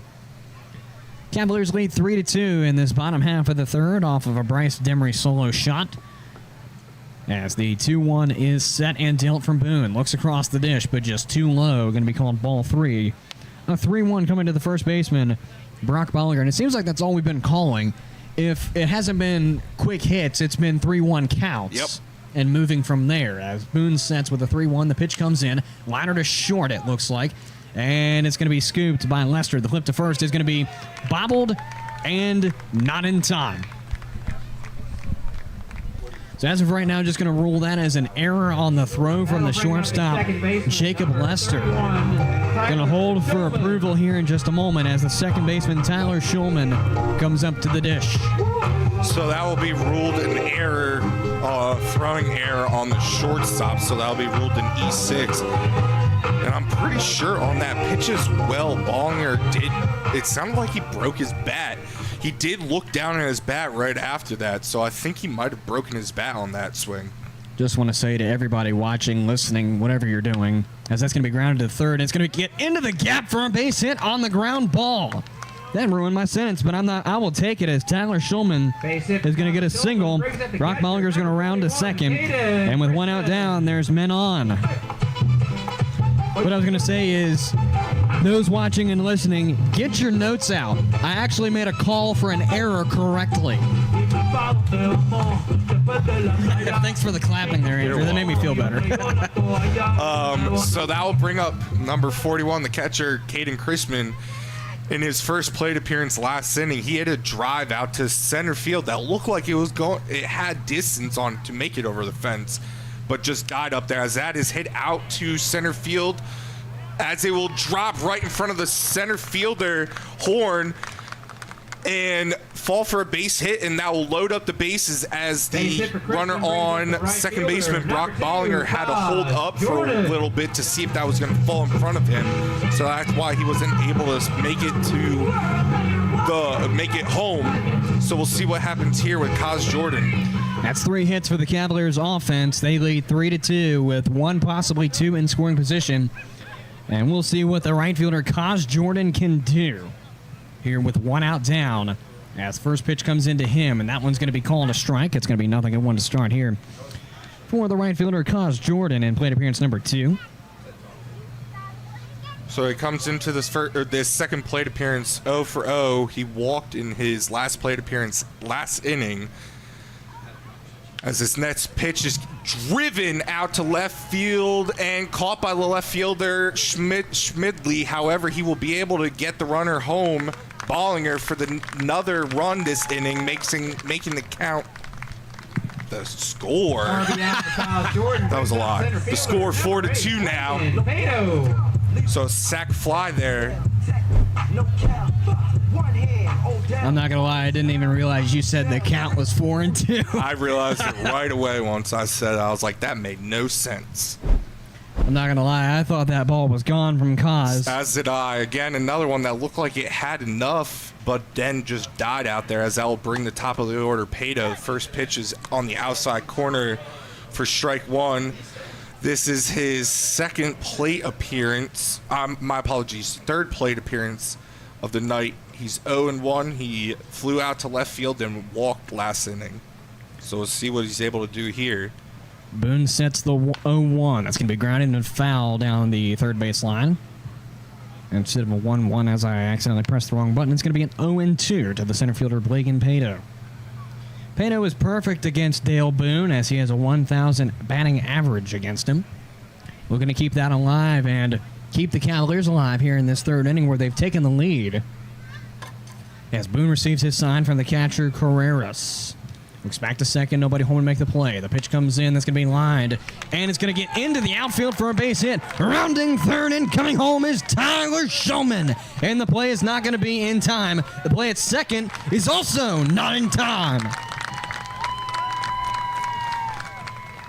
RBI for Blake Pato, and that'll bring up the third baseman. So Blake Pato gets paid on that play off of the base hit that scores a run. He will now stand on second following the single, and then the advancement on the fielder's choice is how I'm going to word that. So it was basically, it's just that he did get a single there and then moved up on the throw from the center fielder Horn, trying to get out the runner, trying to score there. So that's how both runners were able to advance there, was on the throw. So I'll bring up Howard in this third at-bat. First pitch, he looked like he wanted to hit that all the way into the top of the trees out there in left field, but he missed for strike one. The count is 0-1. He comes into this third plate appearance 1 for 1. He singled in the first and then was the third walk in a row last inning. Here comes the 0-1. That's going to be low and away. Now an even count at 1-1. For tonight's third baseman, John Howard out of Kinston, North Carolina. Mount Olive College product.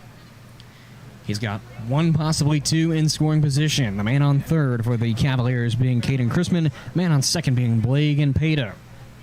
Cavaliers lead 5-2 now. I don't think I updated that score. No, I didn't. That's going to be in there for a called strike. 1-2 is the count now.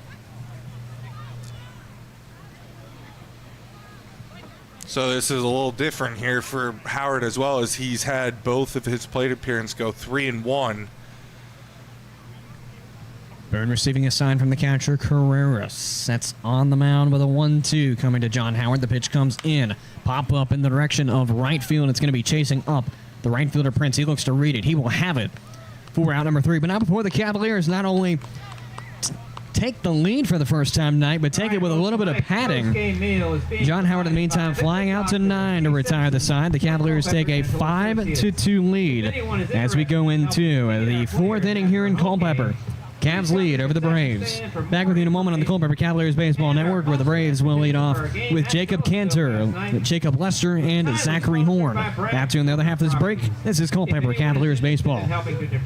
Founded in 1972, Jefferson Home Builders has built over 2,500 homes, everything from cozy additions to showplaces. We center our work on quality, affordability, and reliability. Choose Jefferson Home Builders for your next project by visiting them online at jeffersonhomebuilders.com or by calling 540-812-9080. Jefferson Home Builders, filled with certainty. CM Contracting and Consulting provides general contracting and consulting services for commercial, government, and security construction. Our jobs range from small area remodeling to new building construction. When it comes to working with clients, our golden rule takes priority. We simply want to guarantee 100% satisfaction with the work done. Contact CM Contracting and Consulting at cmcontractingconsulting.com for all of your commercial construction, security construction, modular SCIF, and disaster recovery needs. I'd like to thank the Culpeper Rotary Club for being tonight's game presenting sponsor. The Rotary Club of Culpeper is part of a worldwide organization of business and professional leaders that provides humanitarian service, encourages high ethical standards in all vocations, and helps build goodwill and peace in the world. More than 32,000 Rotary clubs located in over 200 countries with 1.2 million Rotarians. The main objective of Rotary is service in the community, in the workplace, and throughout the world. Rotarians develop a community service project that addresses many of today's most critical issues, such as children at risk, poverty and hunger, the environment, illiteracy, and violence. The Rotary motto is service above self. For more information about your local Rotary Club of Culpeper, visit rotaryclubofculpeper.org. So it's going to be William Wyan to deal to the Leadoff batter for this frame being Jacob Cantor. Finds strike one to go through. 0-1 to start things off here for the second baseman Cantor in plate appearance number 2 on the evening. So the next pitch is low in the dirt. It did have the spot over the plate. However, it was low, so that'll even count at 1-1. Cantor comes into this second plate appearance 0 for 1. He grounded out the end of the first inning to Marinac, as that is hit to Kaz out for, then caught for out number 1. Brings up shortstop. Fly out to 9 to start things off for the Braves as they bring out the shortstop Jacob Lester to be batter number 2 in this 4th inning of work. He is also 0 for 1 tonight, coming into this second plate appearance. He started off the second inning with the pop out to Marinac as well, so he ended the first and started the second inning off with the outs. So his first pitch is inside and low for ball 1. A 1-0 start for the shortstop Jacob Lester, as Lester's the original 6-batter, Murfreesboro, Tennessee native, 6'2", 185-pound righty junior out of Trevecca Nazarene University. The 1-0 comes in. That one is across the dish and in the zone for a called strike 1. Looking now an even 1-1 for the shortstop Lester. Again, after Lester is going to be Zachary Horn, the center fielder. Wyan deals the 1-1. That one's across the dish again, but this one out of the zone, low and away. 2 balls and a strike now for the shortstop. Wyan sets. 2 ball, 1 strike count. The pitch comes in, and that one is going to be outside. Ball 3. 3 balls and a strike now for the shortstop Lester, coming from William Wyan. So Wyan sets and delivers high for ball 4, so that'll be a walk for Jacob Lester. That'll bring up the batter number 38, the center fielder, Zachary Horn. Unless my notes are incorrect, that's only walk number 2 given up by William Wyan in tonight's ball game. Can't remember exactly how many he had coming into the game. I believe that was this is his first walk given up tonight. Yep, you're right. I had the wrong color for the wrong thing. I had a single up in the 3rd that was marked with my walk color. Gotcha. So the first pitch to Zachary Horn is called to strike 0-1. So yes, that was his first walk of the night, as that next pitch is low inside for ball 1, even count at 1-1. So William Wyan giving up his first walk of the ball game there, contrary to what I said. Sometimes just don't listen to me. Sometimes I think I know what I'm saying, but it's not in bad intentions. That one's fouled away, 1 and 2, but sometimes I'm just an idiot and I do the wrong things, like I mark the wrong colors for a single and a walk like I did there. Walk colors tonight are green, and I marked a single with my green color. So there you go for that, as the 1-2 comes in, and that one's going to be a pass ball, and it's going to allow Jacob Lester to second. As that gets under Chrisman, it's going to be a 2-2 even count now for the center fielder, Zachary Horn.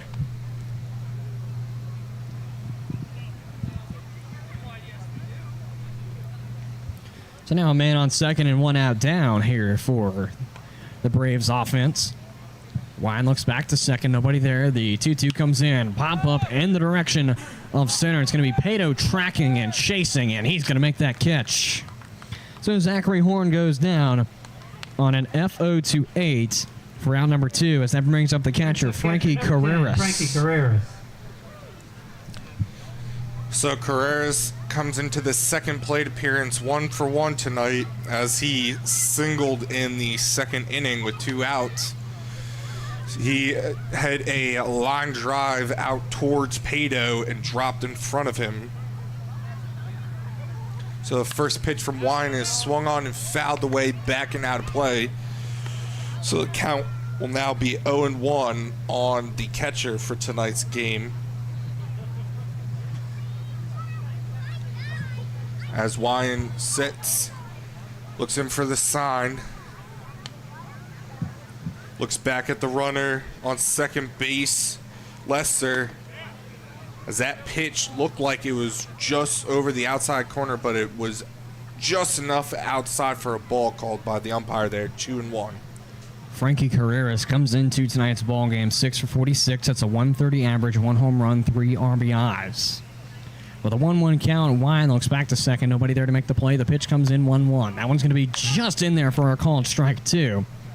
As that one looked like almost the exact same pitch, but just a little bit closer to the zone. It looked like it was pretty close to the same spot as the last pitch. Did notice that Chrisman did pull the glove to pull it back into the zone, which he didn't do on the last pitch. So I wonder if that's what got him. As that pitch is swung on and missed for strike 3 and out number 3 in the 4th inning. So with the guy on second base and in scoring position, Wine was able to get the runner they are selling 50, not able to score, and the batter set down for out number 3. We go to the bottom half of the 4th inning here in Culpeper. It's a 5-2 Cavalier lead as the Cavaliers allow 4 batters with 1 to walk. The Cavaliers will go to Connor Marinac, Bryce Demery, and Gabriel Larry as the 3 do up for the Cavalier offense. Bottom half of the 4th coming up on the other half of this break. This is Culpeper Cavaliers baseball. The Rotary Club of Culpeper is part of a worldwide organization of business and professional leaders that provides humanitarian service, encourages high ethical standards in all vocations, and helps build goodwill and peace in the world. The main objective of Rotary is service, in the community, in the workplace, and throughout the world. The Rotary motto is service above self. For more information about your local Rotary Club of Culpeper, visit rotaryclubofculpeper.org. Path Recreation and Fitness Center offers multi-sport courts, batting cages, a fitness area, activity rooms, and more to serve all your recreation and fitness needs. Stop by 19002 Crossroad Parkway for a tour and see how the center can serve you. For more information, call 540-825-0000 or visit pathrecreationandfitnesscenter.com. Path Recreation and Fitness Center. Find your fun. Find your fit. A member of the Culpeper Wellness Foundation.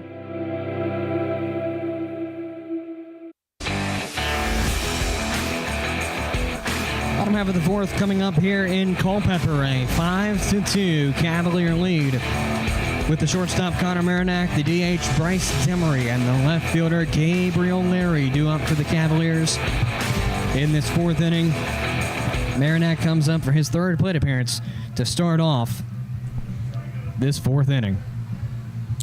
So he'll come into this 3rd plate appearance hitting 0 for 2 on the night. He hit into a fielder's choice that had, I believe it was Howard. He was thrown out at second, and then Marinac was able to get on first, and then last inning, or the 2nd inning, he grounded into a 6-3 ground out for out number 3. So we'll see what he's able to do here. So Connor Marinac stepping up for plate appearance number 3. Boone dealing the first pitch. That's going to be tipped off of the glove of the catcher Carreras. So Marinac finds ball 1 on the first pitch. 1-0 is the start for the shortstop. Marinac looking for hit number 30 on the season. He's 29 for 82. That's a .353 average. 2 home runs, 17 RBIs. Is yet to do anything against Dale Boone this season. As that next pitch is low and away for ball 2. The count is now 2-0 on the batter Marinac. Boone sets 2-0 coming. The pitch comes in. That one's close, but going to be called strike number 1. As that one looks closer to Marinac than what I believe he would have liked for that to be a strike, but it's still a 2-1 count on the next pitch from Boone. Boone will set and deal the 2-1. That's going to be not checked, as that's going to be a called strike 2, as it's now an even 2-2 count between the shortstop Marinac and the pitcher Dale Boone. Boone gets ready to deliver, and the pitch is swung on, grounded out to the shortstop Lester, thrown on over to Campbell for out number 1. I'll bring up a designated hitter. So a 6-3 will retire Connor Marinac. As I blank on my numbers there for a second, if you couldn't tell, here comes the DH Bryce Demery, who is looking to stay alive with what he's got. He's 2 for 2 with 2 home runs. So we'll see if they pitch around him on this at bat here, as that first pitch is pretty much almost down the middle for strike number 1. So the count will be 0-1 on Demery. Next pitch is grounded out weakly to the third baseman. Thrown on over from Garner to Campbell for out number 2. So that's a quick 2 outs. here in the bottom of the fourth inning. It brings up the left fielder, Gabriel Larry, who is 1 for 2 on the evening. We're going to get back into the hit column in this third plate appearance. He's 1 for 2 with the single to the center fielder in the first inning and then struck out last inning as his first pitch is swung on and fouled back towards the school for strike number 1.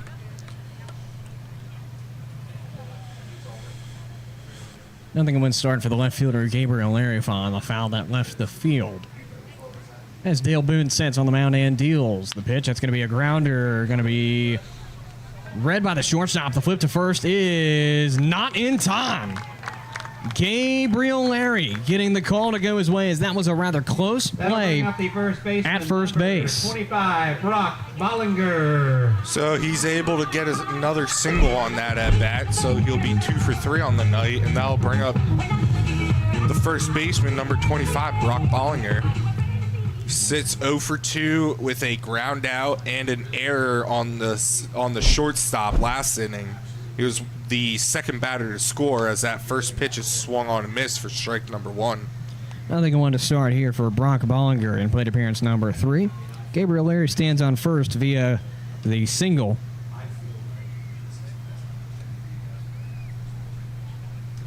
There are 2 outs down in this bottom half of the fourth inning, rather. The Cavaliers lead 5-2, as that one's going to miss for ball 1. And even 1-1 coming to Brock Bollinger on the next pitch.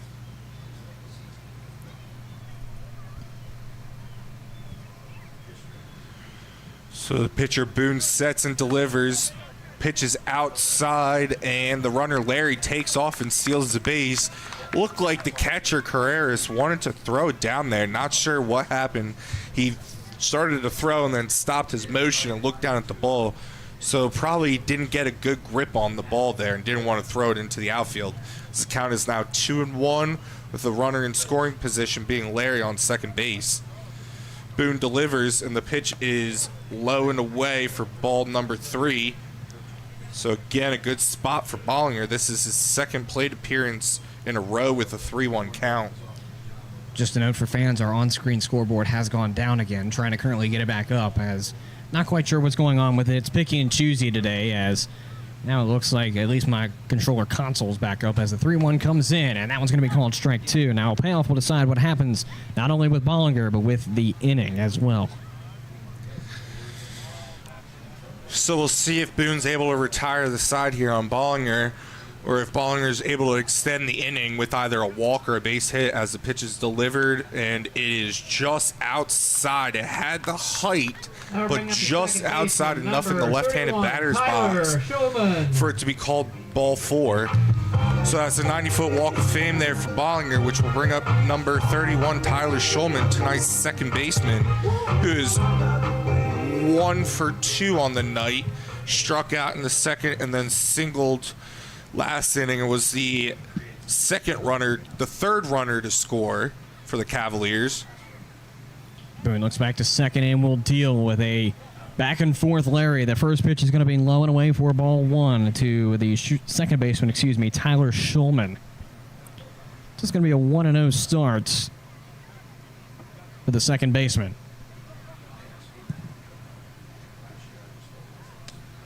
As the pitch comes in, it's going to be lined and into right field for a base hit. Rounding third in, coming home is Gabriel Larry. The ball is bobbled in right field. 2 runners round. It's going to be Brock Bollinger to score. It's standing up. And the Cavaliers have a 7-2 lead. All right, so that will be scored. I'll just give the scoring now. So that will be a base hit and an RBI 41, that Larry scoring there, and then the advancements everywhere else would be on the air by the right fielder. So even those 2 runs did score, Schulman will only get 1 RBI on the play there. I certainly agree with that, as that makes complete sense because he didn't bat the second one in. The second one was off of straight errors. As here comes the catcher, Caden Crispin, up to the dish now for the Cavaliers, as he is going to line and foul that one at the third baseline. Looked to almost get Schulman there, so it was a good thing that he was in foul territory, because if that would have hit him in fair territory, he would have been out.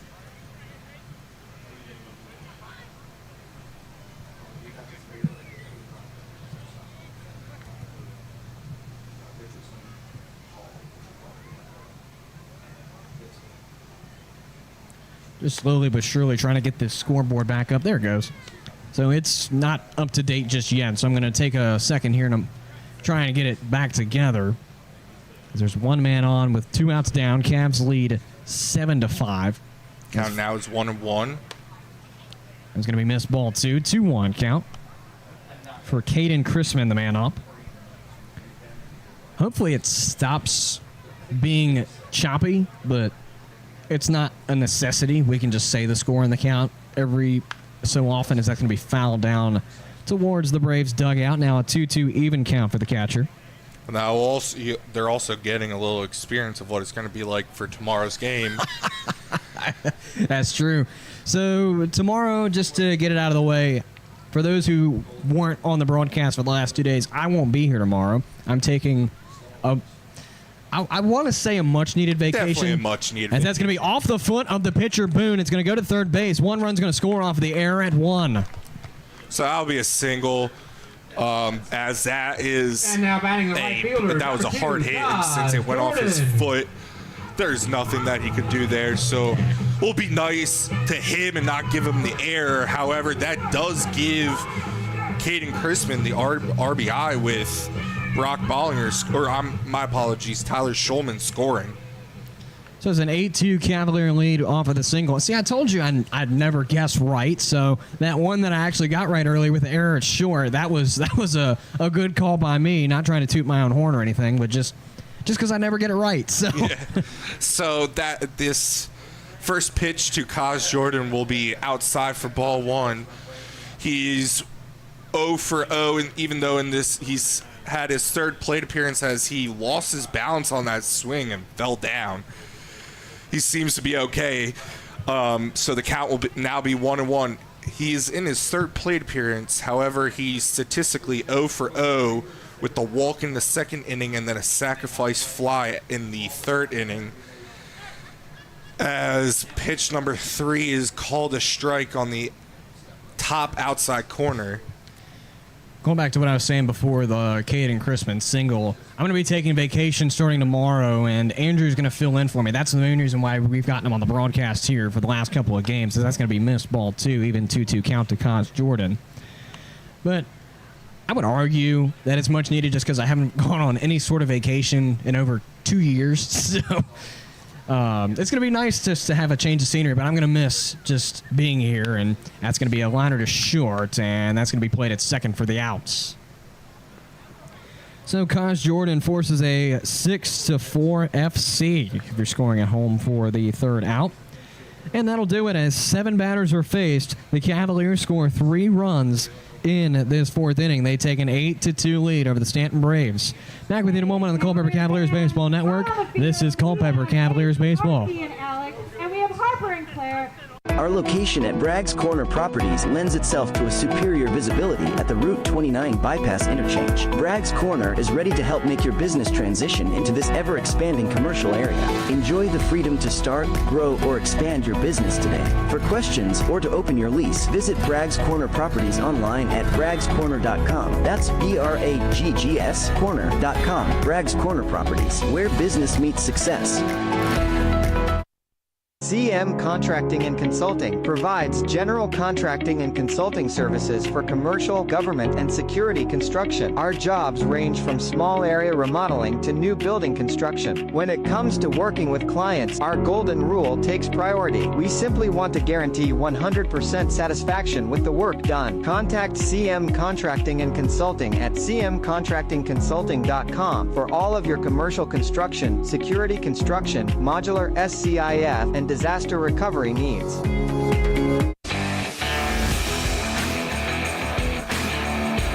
To the top half of the fifth we go as William Wyan is on the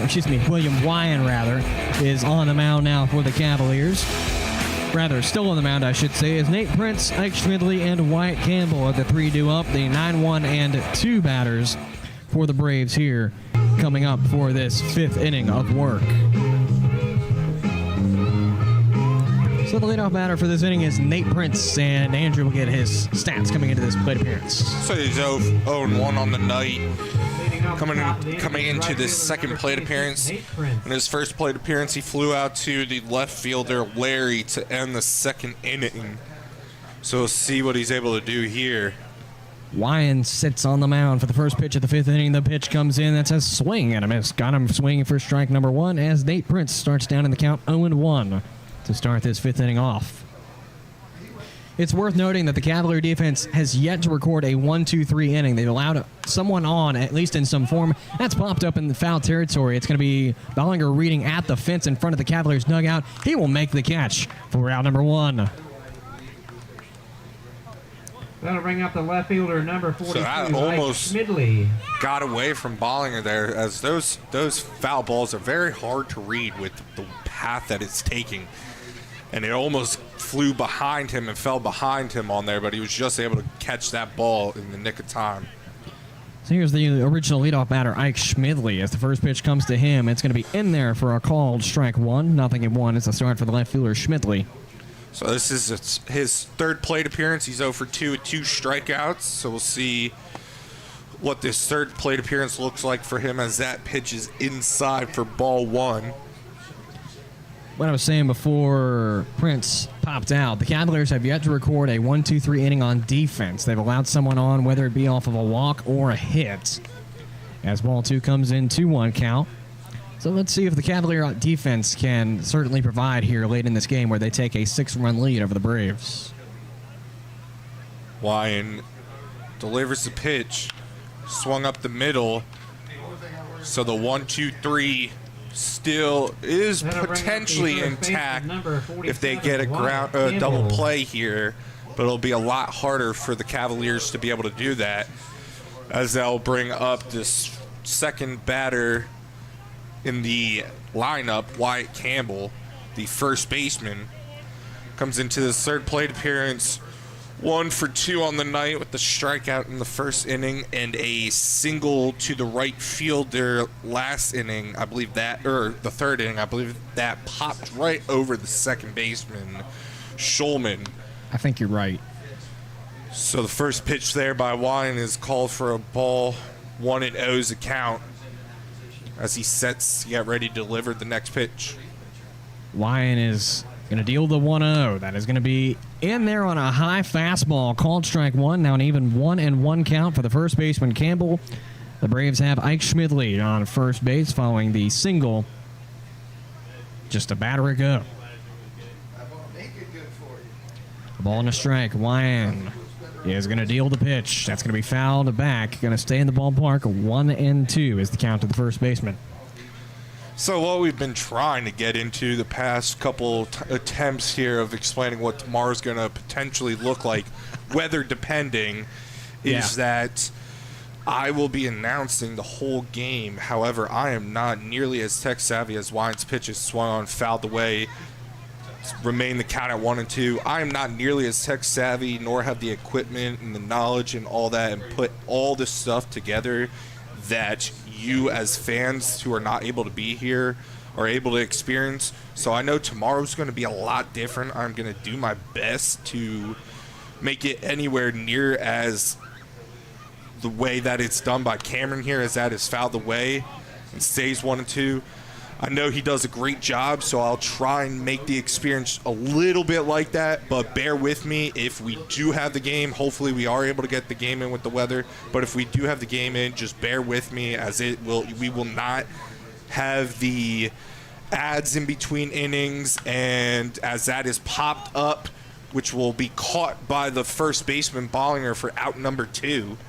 That'll bring up the designated hitter. So it'll look a lot different. It'll sound a lot different. You won't have the noises, the stadium noises, but I'll do my best to make it as, and also the scoreboard on the video screen. So it will be a lot different, but I'll try and make it as enjoyable as possible for the last game of the season. I'd like to come into these games with a professional outlook, and I try to do what I can to make it seem almost like we're watching a minor league game, if we can do that. Obviously, we don't move the camera at all. Honestly, we would need a third person just to have the camera follow the action. So that's certainly something that I've thought of, but we need extra bodies to do that, and extra bodies means we need extra space, and extra space is kind of limited here. Yep, we are very limited up here. But it would be nice, maybe eventually down the road we could get, once as the years continue here at the Cavaliers, what we're able to do is this pitch is fouled away for Noah Canterbury. Comes into this third plate appearance with the count now 1-1. He is 0 for 2 on the night. He reached on an error in the first inning. It was one of the two runners to score, and then popped out to the shortstop as that is grounded out to second base. Schulman flips to Marinak for out number 3.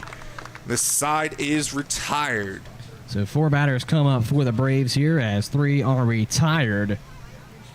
Off of 1, skip 1, and then 2-3 for the Cavalier defense. We go into the bottom half of the 5th inning where the Cavaliers will lead off with their original leadoff batter, Blagan Pato, followed by John Howard and Connor Marinak. That's on the other half of this break. This is Culpeper Cavaliers Baseball saying a thank you to our friends at the Rotary Club of Culpeper for being tonight's game presenting sponsor. This is Culpeper Cavaliers Baseball. The Rotary Club of Culpeper is part of a worldwide organization of business and professional leaders that provides humanitarian service, encourages high ethical standards in all vocations, and helps build goodwill and peace in the world. The main objective of Rotary is service, in the community, in the workplace, and throughout the world. The Rotary motto is service above self. For more information about your local Rotary Club of Culpeper, visit rotaryclubofculpeper.org.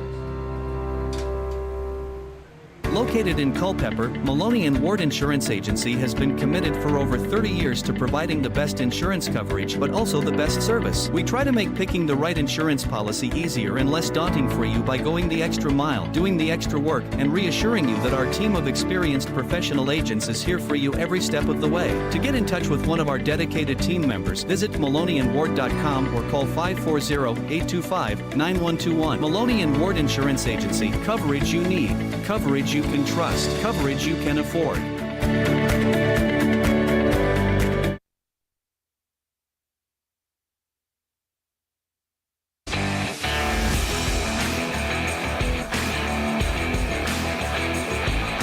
To the bottom half of the 5th we go, as it'll be Blagan Pato, John Howard, and Connor Marinak due up for the Cavaliers in this bottom half of the 5th.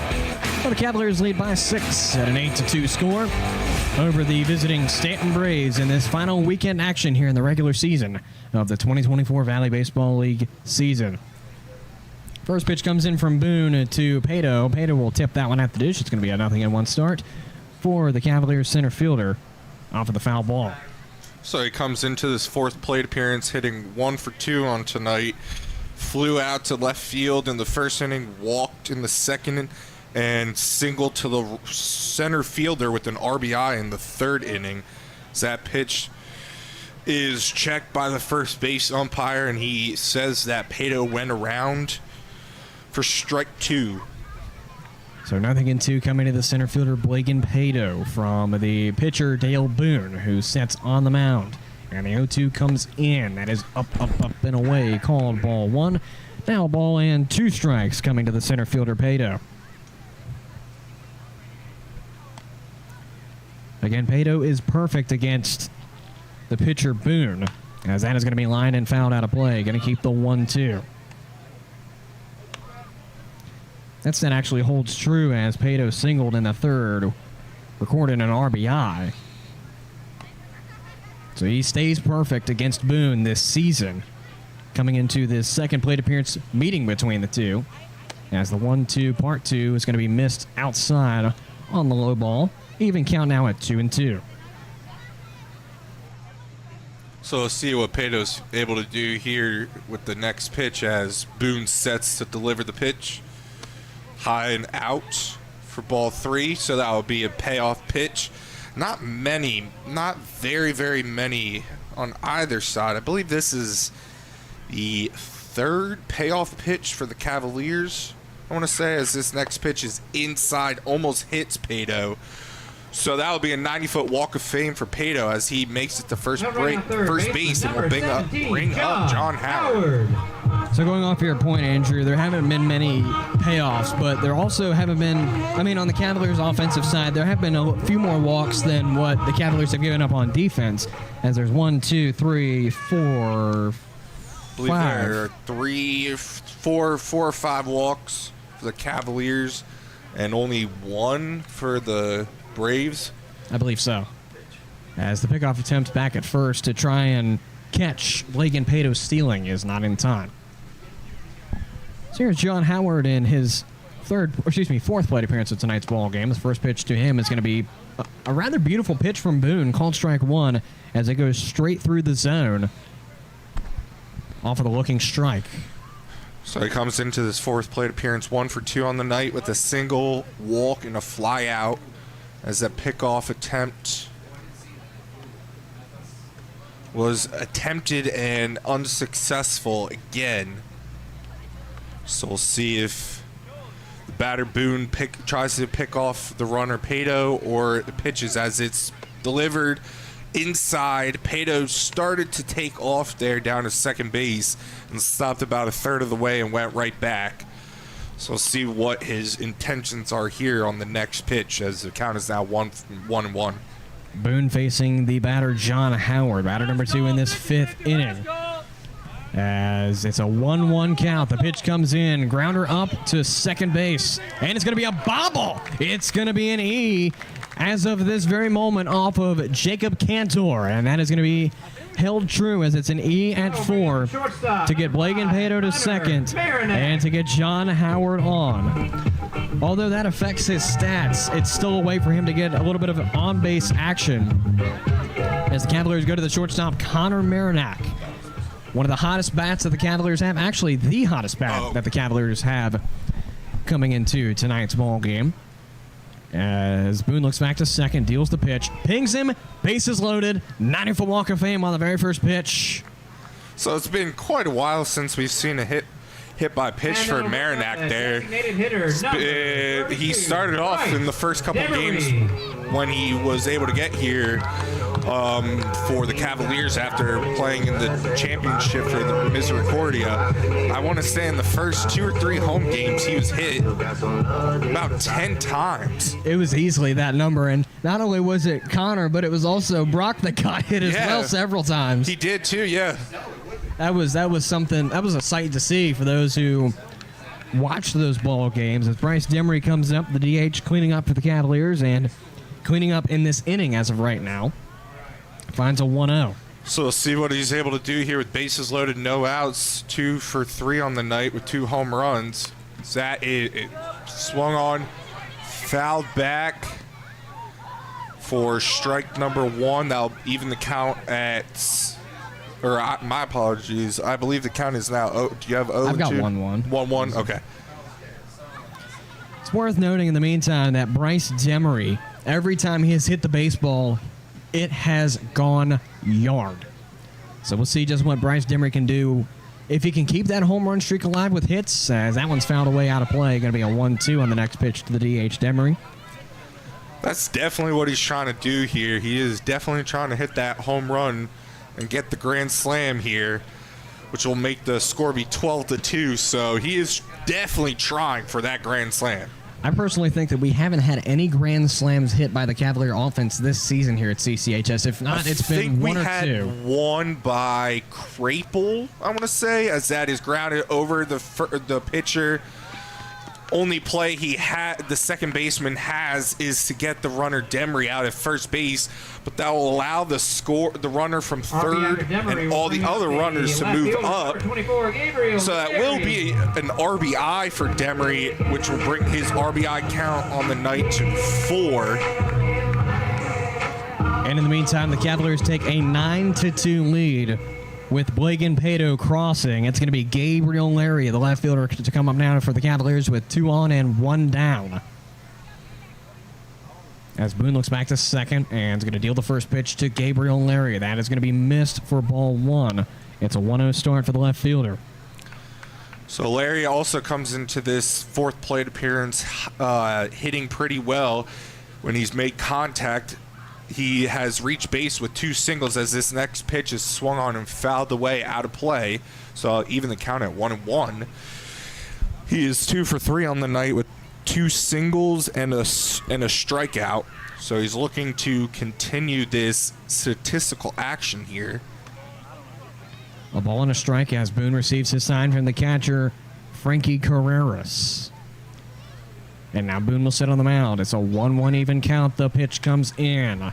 Flied up and fouled away. Looks to be in the park, and it's just going to pop over the fence and out of the park. So it actually, I'm not sure if your angle is obstructed here by the foul or the light pole, but I think it actually hit off the top of the fence and then bounced out. Yeah. So that doesn't happen very often where it'll hit directly on top of the fence. So ball and 2 strikes now as the pitch comes in from Boone. That's going to be a grounder. It's going to get to second. Bop off of his glove. 1 scores. The play at home is going to be made, and it's in time. So Merrimack is going to get caught at home, so only 1 run will score as the Cavaliers have 1 on with 2 down. Thanks to the First baseman, number 25. Contact from Gabriel Larry, who stands on first now. It's going to be John Howard to successfully score, and Connor Marinac is caught at the dish for out number 2. That's going to bring up the first baseman, Brock Bollinger. So we'll see what Bollinger is able to do here. That was ruled an error by the second baseman, his second error of the inning. First pitch in the meantime is a called strike 1. 0-1 to start things off here for Brock Bollinger, the first baseman. In plate appearance number 4. The pickoff attempt back at first is not in time. 0-1 to Brock Bollinger. And by the way, it's just worth noting that the Cavaliers, they've shown up on defense, but they've shown up way more on offense, as there hasn't been an inning where the Cavaliers have gone less than 6 batters. So certainly a good rally by the Cavaliers here in tonight's game, as the first inning went through 6 batters, the second inning went through 6 batters, the third went through 8, the fourth went through 7, and we're currently in number 6 in this 5th inning. Pitch comes in as Larry's going to steal. That's going to be lined and fouled, as that one just barely leaves the ballpark. So Bollinger comes into this 4th plate appearance sitting 0 for 2 on the night with a ground out, an error, and he reached base on an error and walked the last inning. So we'll see what he's able to do here with 2 strikes, 1 ball and 2 strikes on him. Boone sets and deals the pitch. Swing on and a miss, and Bollinger will go down on strikes, and that retires the 5th inning of action here from CCHS. It's off of a forwards K from Brock Bollinger. The Cavaliers tack on 2 more runs here in this 5th inning. It's a 10-2 Cavs lead. As we go to the 6th inning, the Braves will lead off with Bradley Garner, Jacob Cantor, and Jacob Lester as the 3 do up for the 6th inning. Back with you in a moment on the Culpeper Cavaliers Baseball Network. This is Culpeper Cavaliers Baseball. I have Paisley. I have Brooke. At City Light Baptist Church, we are a community of people God has chosen and preserved for himself who love, follow, learn from, and worship God together. We are a loving church that brings the loving message of a loving God to a lost world. Visit us online at citylightculpeper.org or give us a call at 540-321-4400. Worship services are held every Sunday morning at 10:30 a.m. at City Light Baptist Church. Worship with us at 1121 Sperryville Pike in Culpeper. The same food you love at Sean's table can be served at yours. Whether it's 25 or 100 guests, Sean's caters all your favorites. From brisket, pulled pork, ribs and chicken, to baked beans, mac and cheese, cornbread, and lots more. With simple online ordering, you select your meats, sides, drinks, and paper products. And don't forget our homemade desserts. All of Sean's catering can be delivered right to your table, or you can pick it up. Sean's Smokehouse Barbecue Catering. Real wood, real food, real good.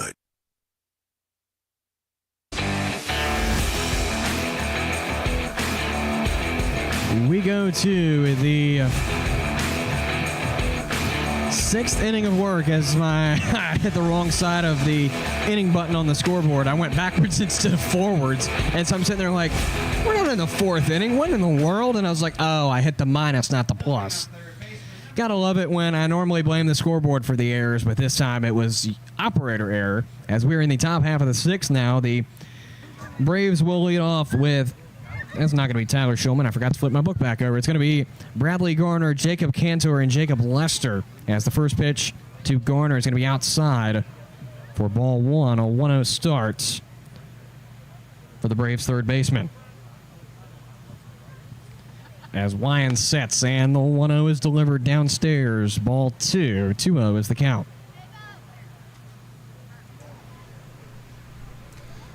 So Garner comes into this third plate appearance as Wyan sets and delivers, and that's driven out to Pato.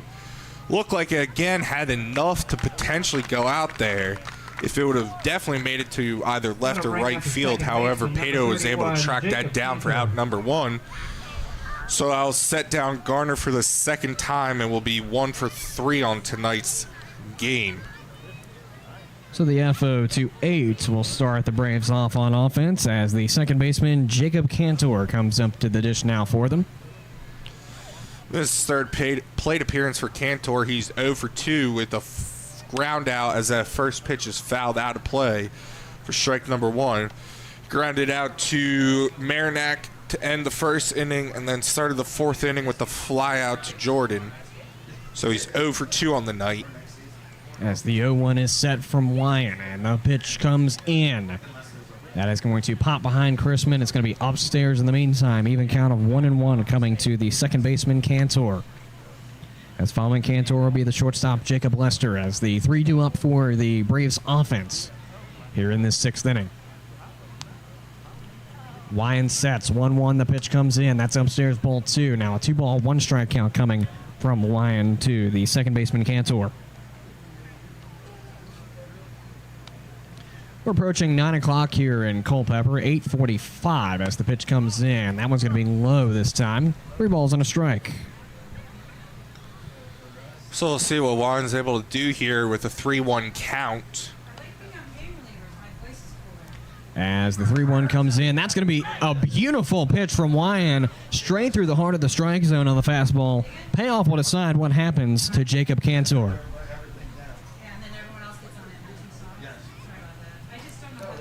Wyan sets, payoff coming, pitch comes in, low and away, called ball 4, and there's a 90-foot walk of fame as the second baseman Jacob Cantor gets on for the first time this evening. Shortstop, number 30. So it's only his second walk on tonight for Wyan.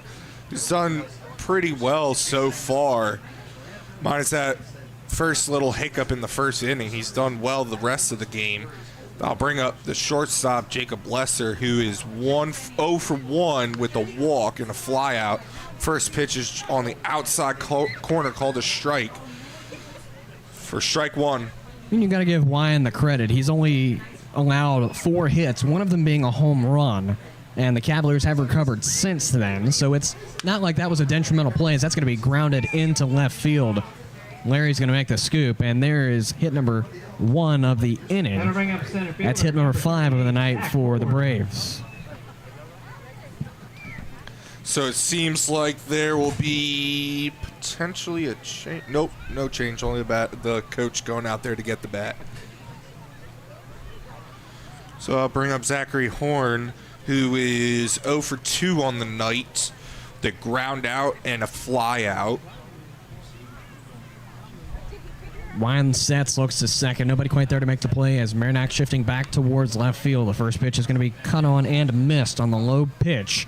A 0-1 start for the center fielder, Zachary Horn, and plate appearance number 3 of the evening. Now we're going to have a mound visit between pitcher and catcher. Chrisman and Wyan are going to meet. Sitting in an 0-1 count coming to Zachary Horn, the center fielder for the Braves this evening. Chrisman goes back to his post behind the dish, just giving some words of encouragement or possibly trading some signs or some plans to Wyan.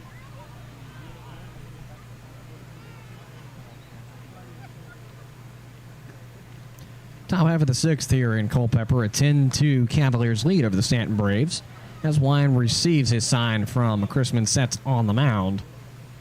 Or rather, now he'll sit on the mound with an 0-1 coming. The pitch comes in. That one is going to miss for ball 1. So a count will now even at 1-1 on the batter Horn. So we'll see what Wyan's able to do here with this next pitch as he sets to deliver. And the 1-1 comes in, fouled away. Going to do it on a 1-2 on the next pitch. Wine looking to battle back here as he's got runners on first and second with one out down in this top half of the sixth. He receives his sign from Chrisman. Sets, looks back to second, nobody quite there to make the play. The 1-2 comes in upstairs on the fastball, ball 2, 2-2 even count. So it seems like there is someone warming up for the first time in the Cavaliers bullpen. We'll see who will be the next pitcher to come in. Wine's looking to obviously get out of this inning without being taken out, as that next pitch is fouled back and will remain 2 balls and 2 strikes.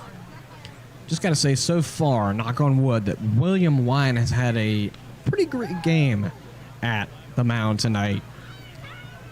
He's pitched 61 strikes, 37 balls. He's pitched the whole game. Obviously, he was the starter, as that's going to be ball 3, as that for a second gets away from Chrisman, then he'll pick it back up. So payoff will decide what happens to the center fielder, Zachary Horn. But he comes into the game with a 1.38 ERA. That has not been touched right now. In fact, as of this point, if he were to leave the ball game right now, his ERA would go down, as that's going to be fouled away. We're going to do it again on another payoff. Came into the game with 13 strikeouts. I want to say he's got 18 now with that number. It's somewhere in that ballpark. I know at one point it was 17. It is 18, as he has 5 on tonight's game. Looking for strikeout number 6 here, as he sets to deliver. And he got it. As I say, I think you need to play the lottery tonight, Andrew. That's 2 calls that you've made that has happened right after I said it. So I mean, to be fair, that one's easier to call, but I mean, it's still it's easier to call than the home run. But in the spot that he's in late in the game, with now this next pitch, I believe will be pitch number 100. Oh no, he's already over 100 pitches. So as that is popped out, it looks to just make it out onto the foul territory for strike 1. That ball had plenty of air underneath it. I think the FAA would have been calling us if it went any higher, because that ball was well in the air. Yeah, and it just kept carrying until it was just over the fence for foul. So that will be an 0-1 count here on the catcher, Frankie Carreras, who is 1 for 2 with the single and a strikeout. Wine receives his sign and sets on the mound, looks back to second, glancing, and will deal the 0-1 pitch. That's going to be a swing and a miss as it gets away from Chrisman. Assuming they're going to rule foul off of that signal, it's going to be at 0-2. I didn't quite hear contact with the bat. I only think I heard contact with the glove, but then again, it could have been just the slightest little tap. And through the microphone I have pointed towards the home plate, it's probably not going to catch that tiny little tap. In the meantime, 0-2 as Wine looks back to second and deals. Grounder down the third base line is going to be ruled foul as it bounced fair for a second and then went immediately foul. Going to keep it at the 0-2. So Wine will be looking for strikeout number 7 on the night and 20 for the season. Looking to try and make this an even number strikeout, which would be nice. That is swung on and missed for strike 3. So that will be strikeout number 7 on the night and 20 for the season here. So if that is the last inning for Wine, he has done a great job through these first 6 innings of the game.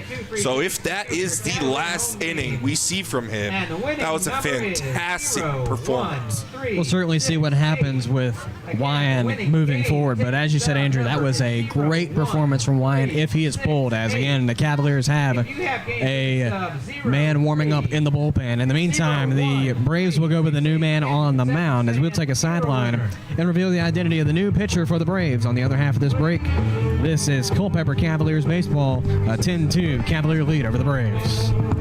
Our location at Bragg's Corner Properties lends itself to a superior visibility at the Route 29 bypass interchange. Bragg's Corner is ready to help make your business transition into this ever-expanding commercial area. Enjoy the freedom to start, grow, or expand your business today. For questions or to open your lease, visit Bragg's Corner Properties online at braggscorner.com. That's BRAGGS corner.com. Bragg's Corner Properties, where business meets success. Since 2004, All Install, your local Generac backup generator dealer, has provided Central Virginia with backup generators and parts at a reasonable price. We offer free, in-home estimates, as well as service for all our customers' generator needs. Install or service your Generac generator with the help of All Install today. Visit allinstallva.com or call 540-923-4592. All Install, dependable in your time of need. K&M Lawn, Garden and Arborist Supplies is your home for the perfect outdoor power equipment, mowers, compact tractors, and arborist supplies. We carry many of the major outdoor equipment brands, and we're the largest arborist supply store around. Why choose anyone else when we've been voted best lawn and garden store in the best of Culpeper for 10 years running? Whatever you need, call us at 540-825-8371 or stop in our newer, larger location at 16299 Allied Way in Culpeper. K&M Lawn, Garden and Arborist Supplies. From grass to trees, we aim to please. Going into the bottom half of the sixth here in Culpeper as the Braves will retire Dale Boone. Get into his stats in just a moment. As the Braves will call up Stuart's draft Virginia native, a 6'1", 235-pound right-handed pitcher, a senior out of Mary Baldwin University, number 45, Matthew Charles. And now we'll take a look at the final stats for Dale Boone as he exits tonight's ballgame. So Dale Boone pitched 3 innings. He faced 21 batters. He gave up 8 runs. Only 3 of them are earned. 7 hits, 2 walks, hit 1 batter, and struck out 2 on the night. So we'll see just what Matthew Charles can do as he will face off against the second baseman Tyler Shulman as his first batter. It's going to be Shulman, Chrisman, and Jordan. The 3 due up for the Cavaliers here in this bottom half of the sixth as the first pitch goes outside on the rather high pitch. A 1-0 start for the second baseman Shulman.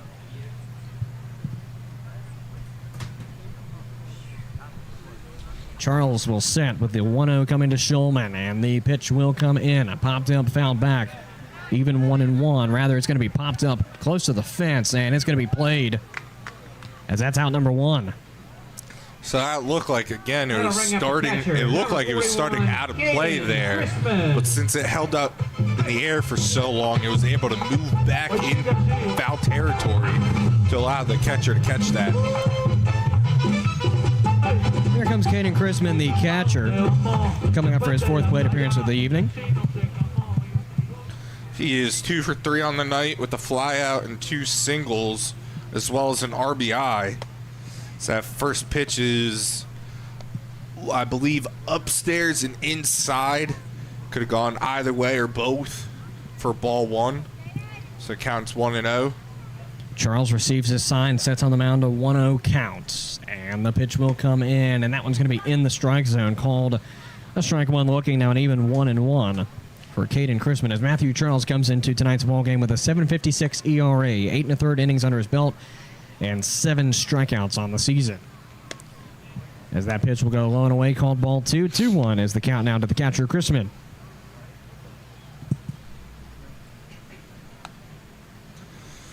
So the pitcher, Charles, is looking in to get the sign and will set and deliver the next pitch as that is swung on. Flew out to the right field foul territory for strike 2. So the count will now be 2-2 on Chrisman. Looked like Chrisman wanted to get every piece of that baseball, and unfortunately for him, it just wasn't hit at the right direction. As if that would have gone down the line, that would have been an easy double as he will swing and miss for that one for strike 3, and out number 2 is recorded. As Matthew Charles seems to be commanding with his first strikeout of the night, number 8 on the season. It's a forwards K for out number 2. So I'll bring up the number 9 hitter, the right fielder, Kazuya Jordan. Comes into this 4th plate appearance sitting 0 for 1 with a walk, a sacrifice fly, and he reached on a fielder's choice his last at-bat as the first pitch is in there, tapped, and then double tapped on the reach round with his bat on the swing there. So that'll be foul and strike 1. Jordan steps into the right-handed batter's box And Matthew Charles ready's on the mound with an 0-1 count coming. The pitch comes in. That's going to be upstairs. Nicely placed across the dish, but just too high to be called a strike. Being a 1-1 even count now coming to the right fielder Jordan, who originally bats in the 9 spot. So here comes the 1-1, and that one is going to force Jordan to shuffle a little bit to avoid the HBP. It's a 2-1 count now off the missed pitch. So Jordan's looking to try and get on base here to get the Cavaliers to get some more action going, as well as hopefully get the 2 runs needed for the 10-run lead here. We'll see what happens as that next pitch is in the dirt for ball 3. 3 balls and a strike coming to the right fielder, Kaj Jordan, in his 4th plate appearance of tonight's ball game. He's looking for his first hit as well, as he was walked in the 2nd, and that's going to be strike 2. So that was on the inside corner there, obviously in a spot where it could have gone either way.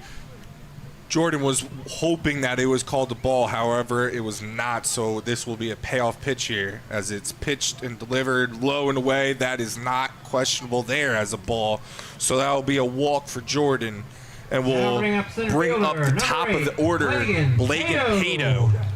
As much as I hate to go against the Cavalier player on the call, I certainly agree with that call that made it a payoff, because that was like you said, Andrew, that was a very close pitch, but it certainly looked more like a ball to me than it would have been a strike. I hate to go against anything that goes against the Cavaliers. Not that I'm showing favoritism at all, but just, I mean, it was a close call. It was a very close call. Could have gone either way. Obviously didn't go for the Cavaliers, but then it worked out in the end as that first pitch.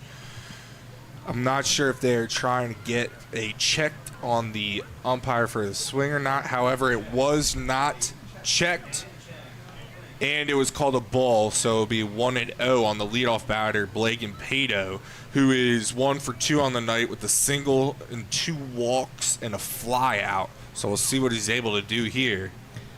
As the 1-0 is going to come in as strike 1, now an even 1-1 count. But I think that's another thing that the Braves coaching staff, Braves players, just the dugout in general can question why that wasn't checked in any way. Now, granted, it still could have been a ball, or it still could have been a missed check, but, I mean, it's still always plausible to check something that looks like it went enough around to make that check, because that's going to be a complete swing and a miss for strike 2 for Pato, now ball and 2 strikes.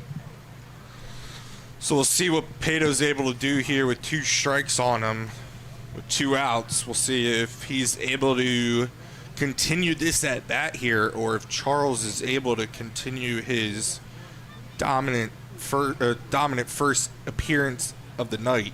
So we'll see what happens here on this next pitch. Charles looks back to first, will set with a 1-2 coming to Blagan Pato. 2 outs down, the pitch comes in. That's going to be in there for a called strike 3 looking, and that will retire the 6th inning of work. The Cavaliers get a man on, but not much else. As we go to the 7th inning of action here in Culpeper, it's a 10-2 Cavalier lead, as the Braves will lead off with their 9-batter Nate Prince, followed by Schmidley and Campbell. That's the only other half of this break. This is Culpeper Cavaliers baseball. At Peak Roofing Contractors, we specialize in roof installation, new gutters, siding, windows, and doors. In fact, we will transform the exterior of your home into something beautiful. As a family-owned and operated business, our customers, our name, and our employees are our most important assets. We provide hassle-free estimates, no high-pressure sales, and quality results that will last for years. For an appointment, visit us on the web at peakroofingcontractors.com. Sports, bone, spine, and joint injuries can damage everything from your game to your independence and daily life. At UVA Orthopedics of Culpeper Medical Center, we're committed to caring for your health and wellness needs from the time you walk in the door until the time you walk out. From joint replacements to finger implants, we perform some of the most difficult surgeries in the state. You can come to UVA Health and trust you'll receive the most up-to-date procedures from highly skilled and caring orthopedic specialists. Visit us at 541 Sunset Lane in Culpeper or online at uvahealth.com. Path Path Recreation and Fitness Center offers multi-sport courts, batting cages, a fitness area, activity rooms, and more to serve all your recreation and fitness needs. Stop by 19002 Crossroad Parkway for a tour and see how the center can serve you. For more information, call 540-825-0000 or visit pathrecreationandfitnesscenter.com. Path Recreation and Fitness Center. Find your fun. Find your fit. A member of the Culpeper Wellness Foundation.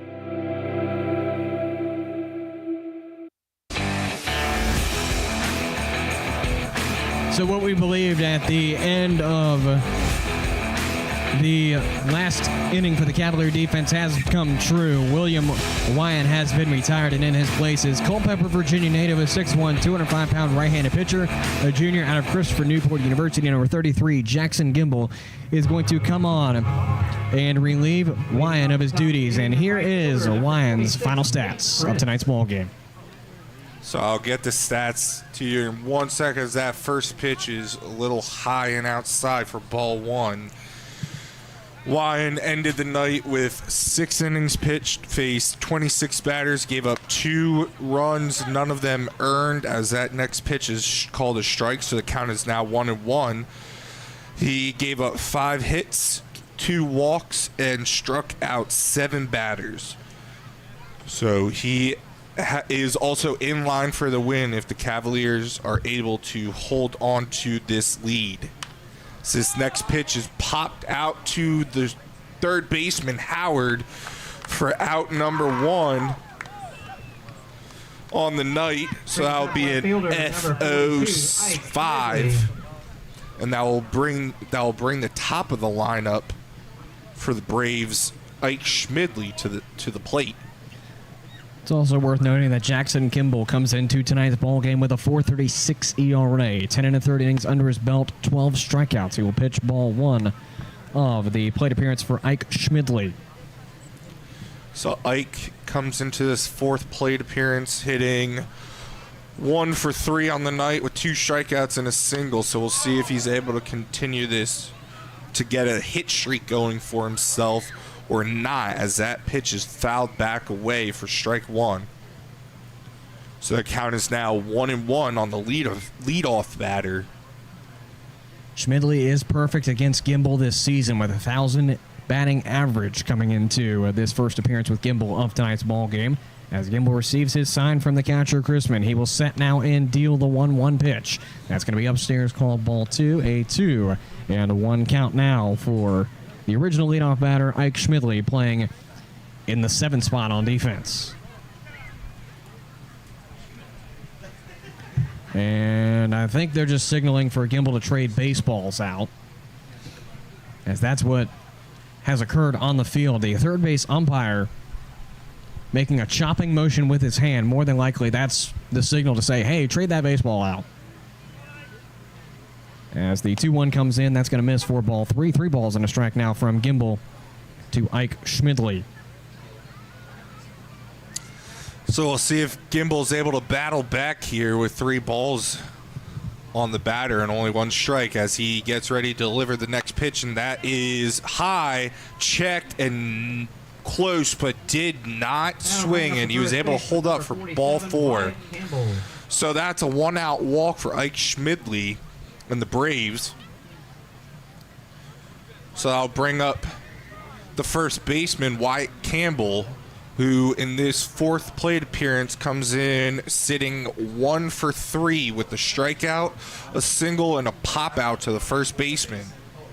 Gimble sets on the mound with the man on first now, 1 out down. The first pitch is low and away for ball 1 on the outside, or rather outside of the zone, to freshen up my wording there a little bit better. It's a 1-0 start for the first baseman, Wyatt Campbell. Gimble looks back to first, sets on the mound with a 1-0. And the pitch comes in. That one is going to be missed as well on the outside edge as well. 2 balls and no strikes.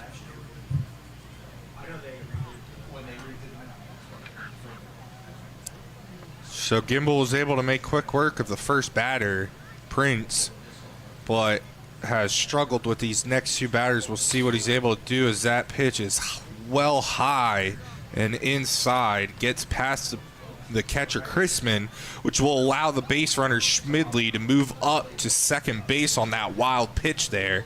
Will also bring the count now to 3-0. So the batter, Wyatt Campbell, yet to be dealt a strike from Jackson Gimbel. As the Cavaliers have allowed Ike Schmidley on first, follow the walk. Now he stands on second via the wild pitch. And here comes the 3-0 low and away ball 4, and there's another 90-foot walk of fame given up by the Cavaliers. And we're going to have a mound visit from A.J. Stead, the Cavaliers pitching coach, most likely just to try and calm down Gimbel. In what is his first appearance in tonight's ball game, he's allowed a 2 on out of 3 batters. So that will bring up the next batter will be the DH for tonight's game, Noah Canterbury. He comes into this 4th plate appearance sitting 0 for 3 on the night.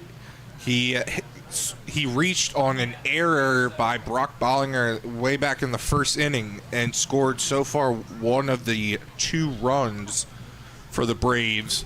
Then he popped out to the shortstop and then grounded into a fielder's choice in the bottom of the 5th or top of the 5th inning for his last plate appearance.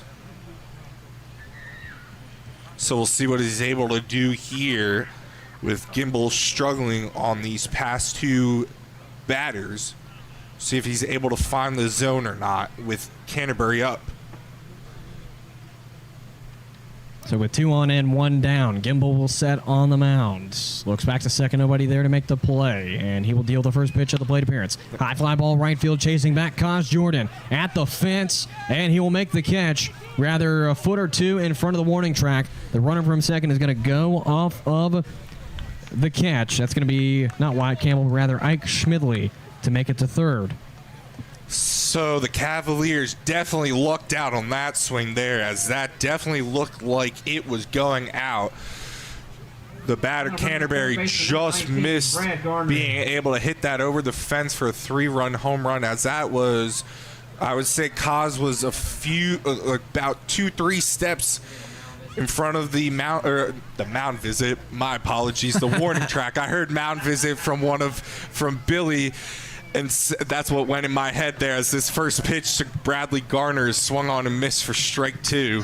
Hey, now you know how easy it is to hear other words, and with some of the words that Kenny says, I'm not going to repeat, but true. But there's sometimes where I want to say, that is beep, beep, beep, gone. But no, I'm like, I can't say that because that's going to be a no-no for the team, as that's going to be... I think that's strike 2. That in fact holds true. Yeah, that is strike 2 as he fouled that second pitch back to the backstop, and the count will be 0-2. Bradley Garner sits 1 for 3 on the night. He, as stated earlier, he had the 2-run home run in the first inning, then struck out and flew out the last 2 at bats. Gimbel gets ready to deliver, and that is low and away for ball 1. The count is now 1-2. On the batter, Garner.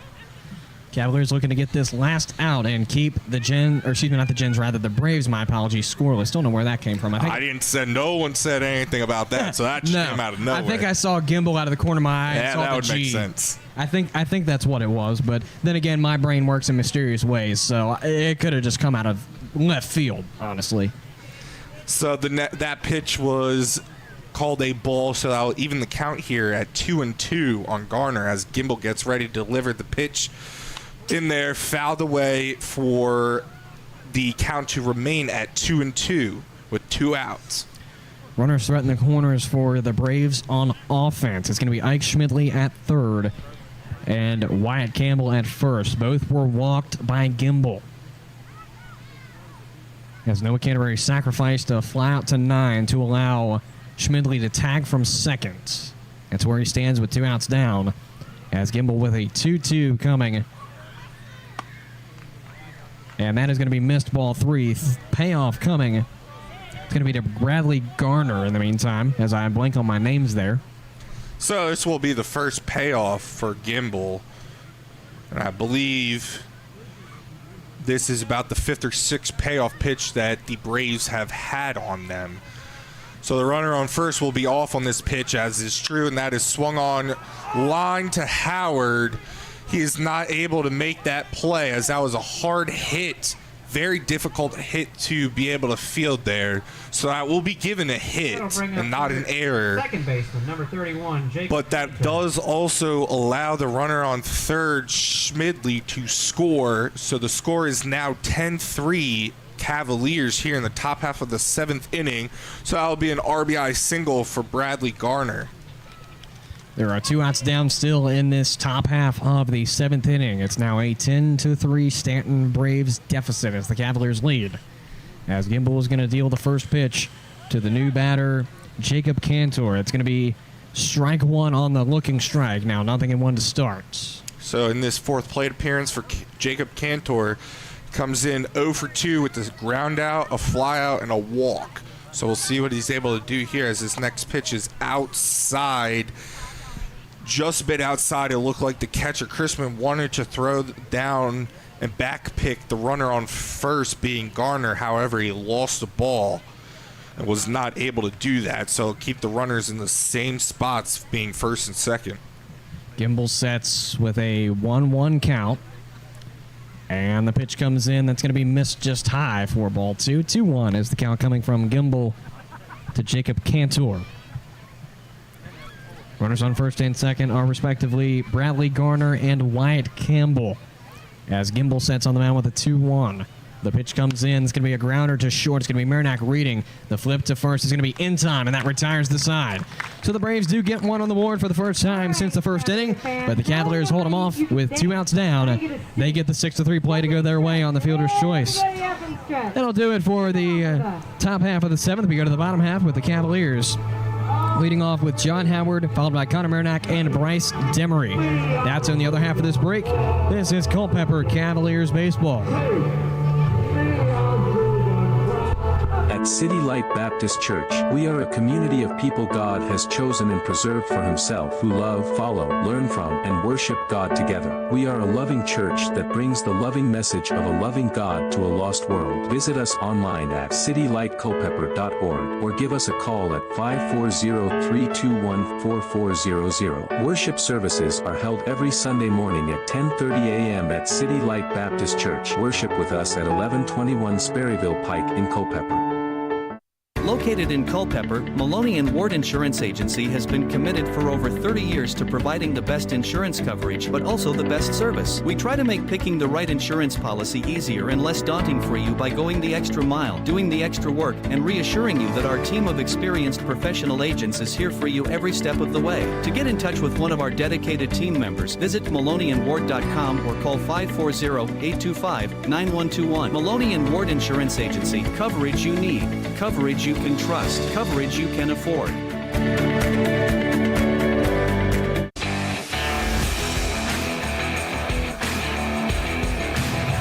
Bottom half of the 7th coming up here in Culpeper. It's a 10-3 Cavalier lead. As the Cavaliers lead off with John Howard, followed by Connor Marinac and Bryce Demery, respectively, the third baseman, shortstop, and DH. As John Howard will be the man to lead things off for the Cavaliers. So John Howard comes into this 4th plate appearance on the night, hitting 1 for 3. He singled in the first inning, walked as that first pitch misses out or inside, ball 1. So he, as I was saying, he reached on a single, a walk, and an error, and also flew out to the right fielder. As that next pitch is high and inside, Howard had to duck and get out of the way from being hit. So the count now is 2-0 on the batter Howard, looking to show why he is called Power Howard, as he's been in a little slump there, as that is popped out to the right fielder, Prince, who will make the catch for out number 1. So Howard goes down on the F09 for the first out of the bottom half of the 7th. As my scoreboard's having a little bit of issues clearing things here. 1 out on the board now as the shortstop Connor Marinac comes up to the dish. In his fourth plate appearance, he's 0 for 3 on the night with the fielder's choice, 2 groundouts, and most recently was hit by a pitch. And we'll see what he's able to do here as the first pitch is swung on and missed for strike 1. So 0-1 is the count here on the third batter, Marinac. Charles receives his sign, sets on the mound, 0-1 to start for Marinac. The pitch comes in, and that one's going to be a called strike, as it was closer to the batter, but was in the zone and had the heights. 0-2 to Marinac on the next pitch. Charles receives his sign again from Carreras. Sets and deals the 0-2. That one's going to be low and away, and actually looked and sounded like it ricocheted off of Carreras in the lower ankle guards. So a ball and 2 strikes now for the shortstop. So Marinac is looking to get on base. He hasn't gotten a base hit yet, as this is a perfect off-speed pitch that drops on the inside corner for a strikeout, and out number 2 here in the bottom half of the 7th inning. Hitter number 32, Bryce. That brings up the DH, Bryce Demery, who comes up to this 5th plate appearance. Still looking to get back into the hit column from earlier.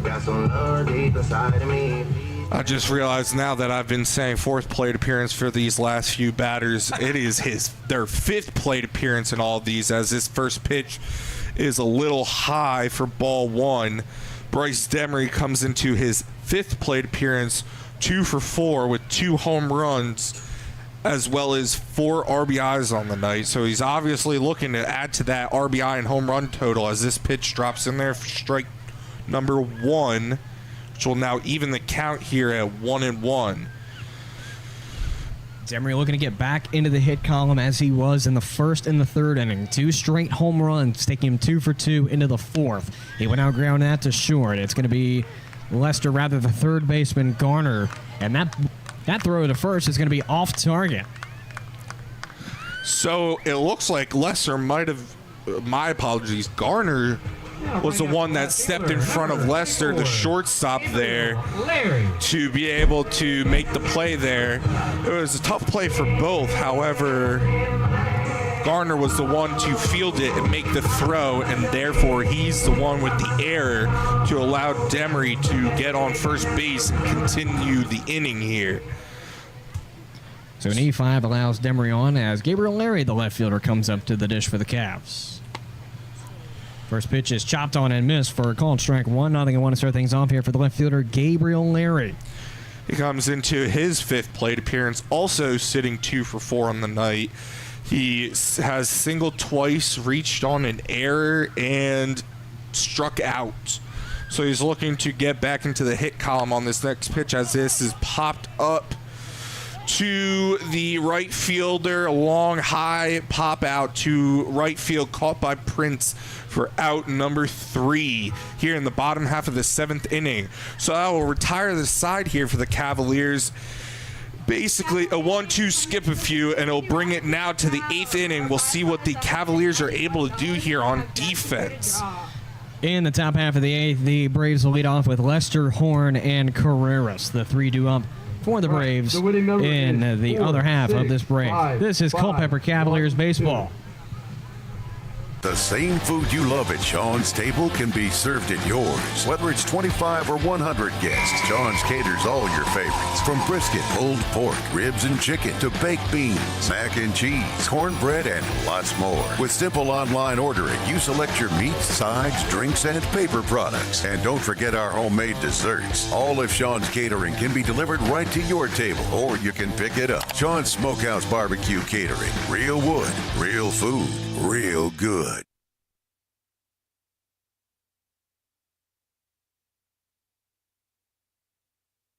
Sports, bone, spine, and joint injuries can damage everything from your game to your independence and daily life. At UVA Orthopedics of Culpeper Medical Center, we're committed to caring for your health and wellness needs from the time you walk in the door until the time you walk out. From joint replacements to finger implants, we perform some of the most difficult surgeries in the state. You can come to UVA Health and trust you'll receive the most up-to-date procedures from highly skilled and caring orthopedic specialists. Visit us at 541 Sunset Lane in Culpeper or online at uvahealth.com.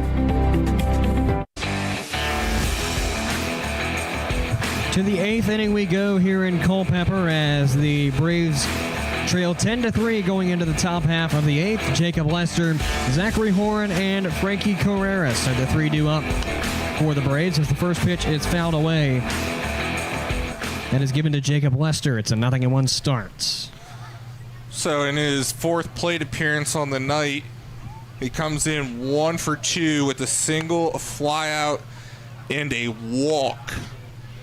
So we'll see what he's able to do here in the top half of the 8th inning as that pitch is in there for a ball. So the count is now 1-1 as this next pitch is low and away for ball 2. Count is now 2-1 on the leadoff batter, Lester. So Lester went from nothing to a little bit of something right now, starting 0 for 1 with the foul away, and then now a 2-ball-and-1-strike count. Now make it 3-1 as he has to shuffle backwards to avoid the HBP. 3 balls and a strike now coming to the shortstop, Lester. Jackson Gimbel looking to find his rhythm here as he somewhat struggled in the 7th inning where he started out. That's going to be up, and away for ball 4, and there's a 90-foot walk of fame given to the leadoff batter.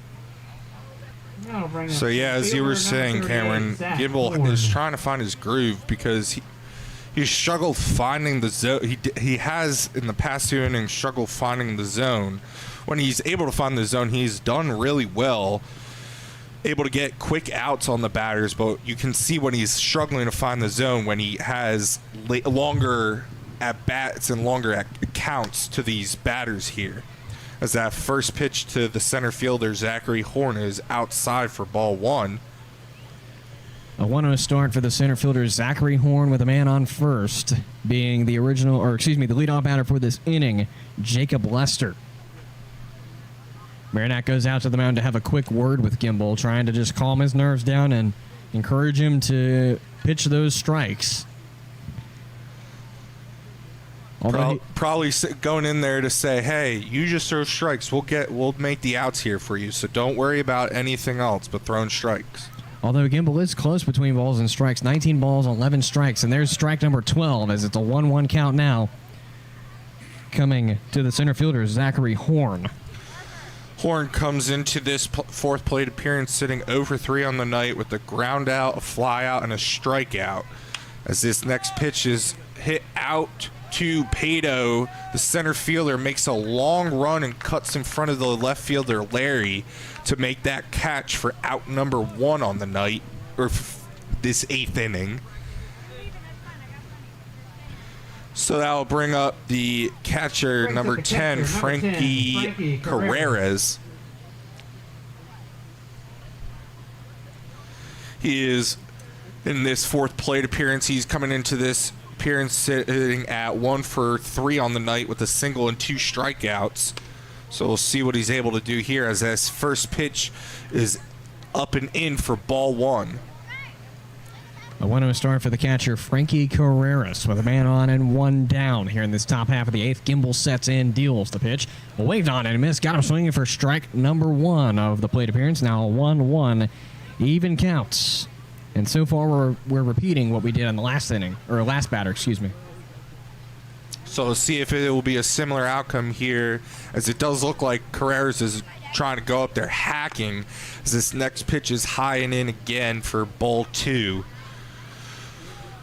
So Carreras is obviously looking to try and bring this 7-run deficit lower, as it's getting later in the game here for the Braves to be able to win this. As this next pitch is again up and in. So the count will now be 3-1 on the catcher. I personally thought that was an HBP because that was very close it was to the batter Carreras. It was definitely close. The way he pulled back, it was definitely one that could have hit him if it was just a little bit in there, as that one is swung on and grounded past the diving third baseman, John Howard, into the corner for a double for Frankie Carreras. So that will put runners on second and third with one out here in the top of the 8th inning, bringing up the right fielder, number 26, Nate Prince. Correct me if I'm wrong, but that is the first double that the Braves have scored in tonight's ball game. I believe, yes, that is the first double. That is the first extra base hit that wasn't a home run here. They've given up 7 hits, as it seems like Henry Wolf is coming out. Not sure who he's out to look at. It looks to be Gimbel here, who is holding his throwing arm. So I did get some intel earlier on in the season that Gimbel has been in and out because of injuries. And so I'm wondering if this is a consequence of those injuries right here that we're seeing with Gimbel, as he is being evaluated by Henry Wolf, and he is going to leave this ball game. So it looks like Bryce Demery, who I don't believe I saw warming up, he was the person to come that was next in line in the pitching rotation for the Cavaliers. However, he wasn't able to warm up, obviously, since they were thinking Gimbel was going to be able to at least continue this inning and not come out due to injury. But it seems like he will not be able to make it out of this inning, which will bring up the former DH of this game, now the pitcher, Bryce Demery. I will say the last game he DH'd, he pitched as well and stayed in the batting order. So there's a high chance that Brandon Mack's going to say, you know what, you've hit pretty good this game so far. You're going to stay in as long as you choose to. And knowing the way Bryce, at least reading how he responded in his post-game interview the other night, he's definitely going to want to keep it. Yeah. We'll take a sideline here in the meantime as Demery is going to finish his warm-up pitches. Demery replaces Gimbel after an injury forces Gimbel to the dugout. This is Culpeper Cavaliers baseball. The Battlefield Area Fellowship of Christian Athletes serves over 4,000 coaches and 21,000 athletes. The Fellowship of Christian Athletes serves local youth by building relationships that will demonstrate steadfast commitment to Jesus Christ and His Word through integrity, serving, teamwork, and excellence. For more information on their work in the local area, to view upcoming events, or to even join their team, visit battlefieldfca.org. The Rotary Club of Culpeper is part of a worldwide organization of business and professional leaders that provides humanitarian service, encourages high ethical standards in all vocations, and helps build goodwill and peace in the world. The main objective of Rotary is service, in the community, in the workplace, and throughout the world. The Rotary motto is service above self. For more information about your local Rotary Club of Culpeper, visit rotaryclubofculpeper.org.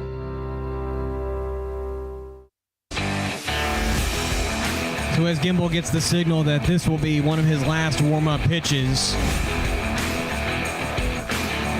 we'll get the final stats on Jackson Gimbel, who just left the ball game due to an injury.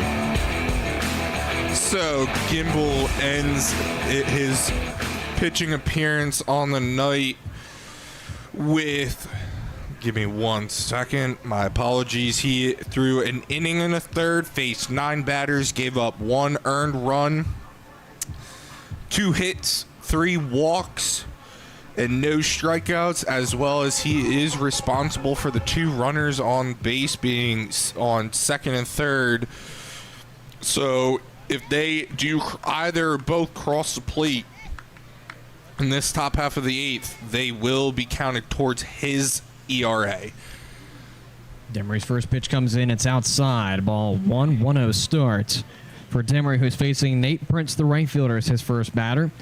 Demery comes into tonight's ball game with a 9.49 ERA, 12 1/3 innings, 8 strikeouts. As the 1-0 comes in, that one is going to be just low, but in there for a called strike 1 on the corner. It's now going to be a 1-1 even count from Bryce Demery to Nate Prince. Prince coming into this 4th plate appearance sitting 0 for 3 with 3 flyouts. So we'll see what happens here as that is hit out to right field. That will make it to Kaj Jordan. That will score the runner on third base, being Jacob Lester. However, Frankie Carreras stopped at third base pretty quickly and did not even attempt to see if Jordan was going to make the throw there. So I will hold the runner at third. However, the score is now 10-4 with runners on the corner.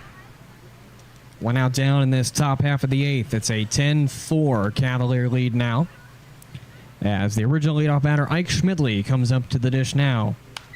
And that is going to be a liner out into right, chasing back Kaj Jordan. He makes the catch. And tagging from third is going to be Frankie Carreras, and he's going to score trotting to the dish. And now it's a 10-5 Cavalier lead. So that was Schmidley's fifth plate appearance. That will put him most likely on the night unless they're able to get a rally going in the ninth inning, sitting at 1 for 4 with a walk and a single and a fly out with an RBI. So this next pitch to the first baseman, Wyatt Campbell, is swung on and missed. Took a hearty hack there for strike one. 0-1 start for the first baseman, Wyatt Campbell. A man on first is going to be Nate Prince as Demery deals the 0-1. That one is going to miss for ball one. Now an even 1-1 count. Coming to the first baseman, Wyatt Campbell. So coming into his fifth plate appearance, he's sitting on the night 1 for 3 as this next pitch is just on the outside corner for strike two. So the count will now be 1-2. He has singled, struck out, popped out, and walked. So we'll see what he's able to do here with 2 strikes. This pitch is well inside and low and almost hits him in the feet. So the count is now 2-2 with 2 outs as Demery sets. Nate Prince on first with a 2-2. Demery deals. That's going to be a pop-up in the direction of left. Chasing back, Connor Marinak at short. Reading at the outfield lip. Makes the catch. Retires the side. Although the Braves do get 2 to score, it's a 10-5 Cavalier lead. The Cavaliers need to hold off in the top of the ninth, at the very least, to win this ball game. As we go to the bottom half of the eighth, the Cavaliers looking to keep it as it is or maybe extend their lead, just depending on what they can do against potentially still Matt Charles. As we'll take a sideline here on the Culpeper Cavaliers Baseball Network. This is Culpeper Cavaliers Baseball. Culpeper Battlefield Tours, LLC is a proud sponsor of the Culpeper Cavaliers. Culpeper Battlefield Tours launched in 2022 to provide tours of Culpeper's historic battlefields and sites. Tours of 2 or 3 hours can be customized of Brandy Station Battlefield, Buford's Knoll, Fleetwood Hill, St. James Church, Stevensburg, and the Winter Encampment, or contact Culpeper Battlefield Tours for a specialty tour. To contact them, learn about upcoming events and more, call 540-632-4500 or visit culpepperbattlefieldtours.com.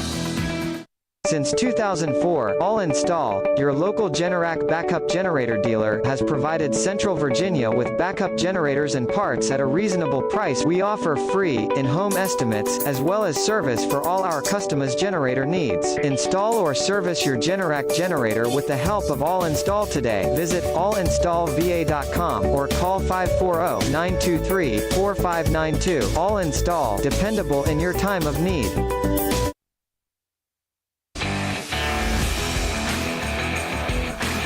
We return to Culpeper County High School in the bottom half of the 8th inning, where Brock Bollinger is going to lead off, followed by Tyler Schulman and Caden Chrisman, the 6, 7, and 8 batters for the Cavaliers due up as Matthew Charles finishes his warm-up pitches here at CCHS to begin this bottom half of the 8th. The Cavs lead 10-5 after a 2-run 8th inning and a 1-run 7th inning for the Cavaliers on defense.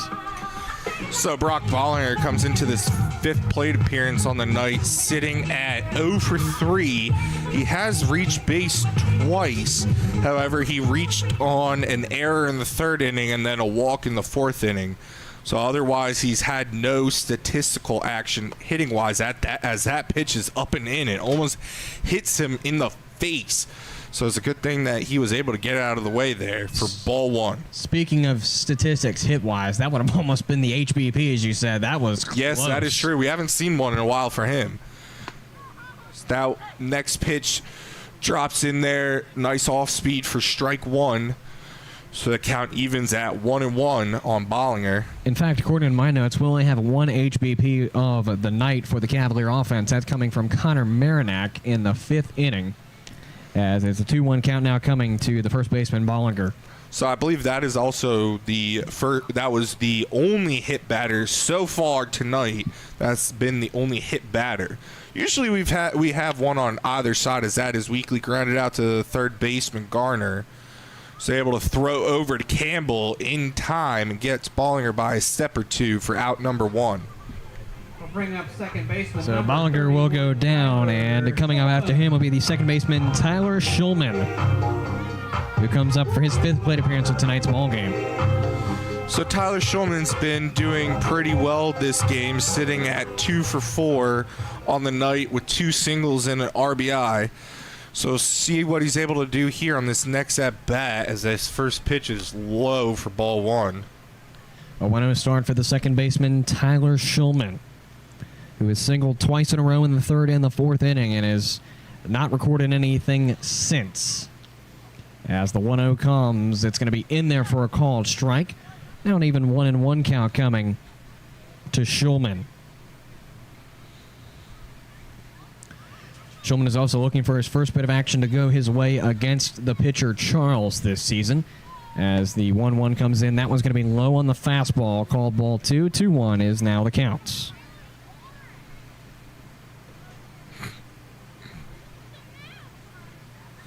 Charles receiving a sign from the catcher, Carreras. Now will set on the mound. 2 balls and a strike. 1 out down. The pitch comes in. Pop up in the direction of right. Looks to be in foul territory.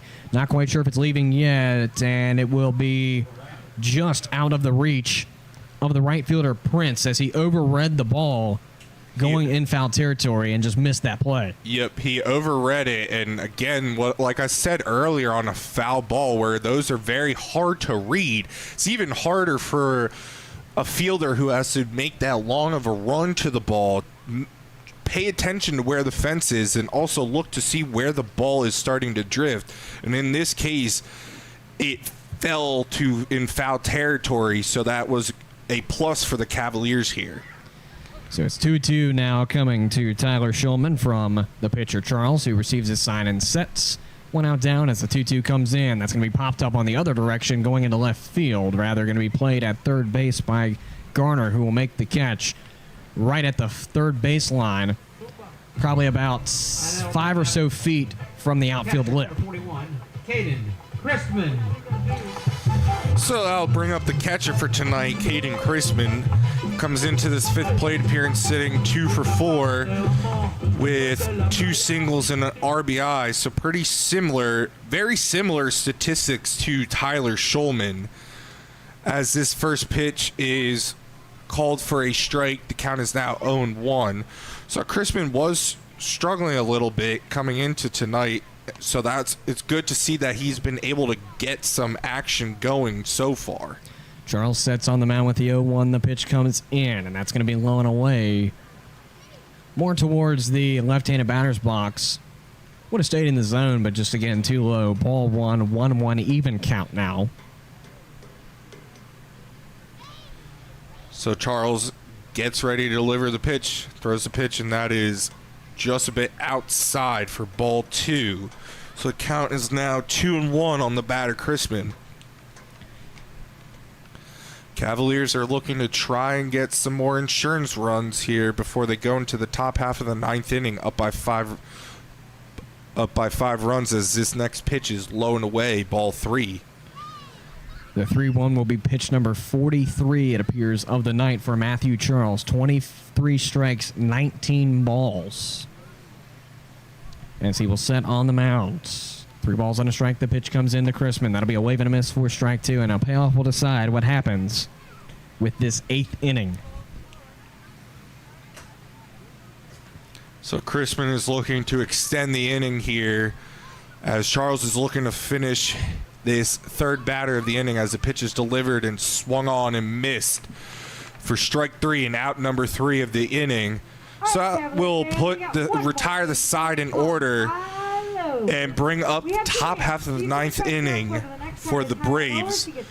So we'll see what Bryce Demery and the Cavaliers are able to do here in the top half of the 9th, if they're able to set the runners down in order, or the batters down in order, or the Braves are able to make some action go. 10-5 ball game. We go to a break. Top of the 9th coming up on the other half of it. This is Culpeper Cavaliers baseball. Path Recreation and Fitness Center offers multi-sport courts, batting cages, a fitness area, activity rooms, and more to serve all your recreation and fitness needs. Stop by 19002 Crossroad Parkway for a tour and see how the center can serve you. For more information, call 540-825-0000 or visit pathrecreationandfitnesscenter.com. Path Recreation and Fitness Center. Find your fun. Find your fit. A member of the Culpeper Wellness Foundation.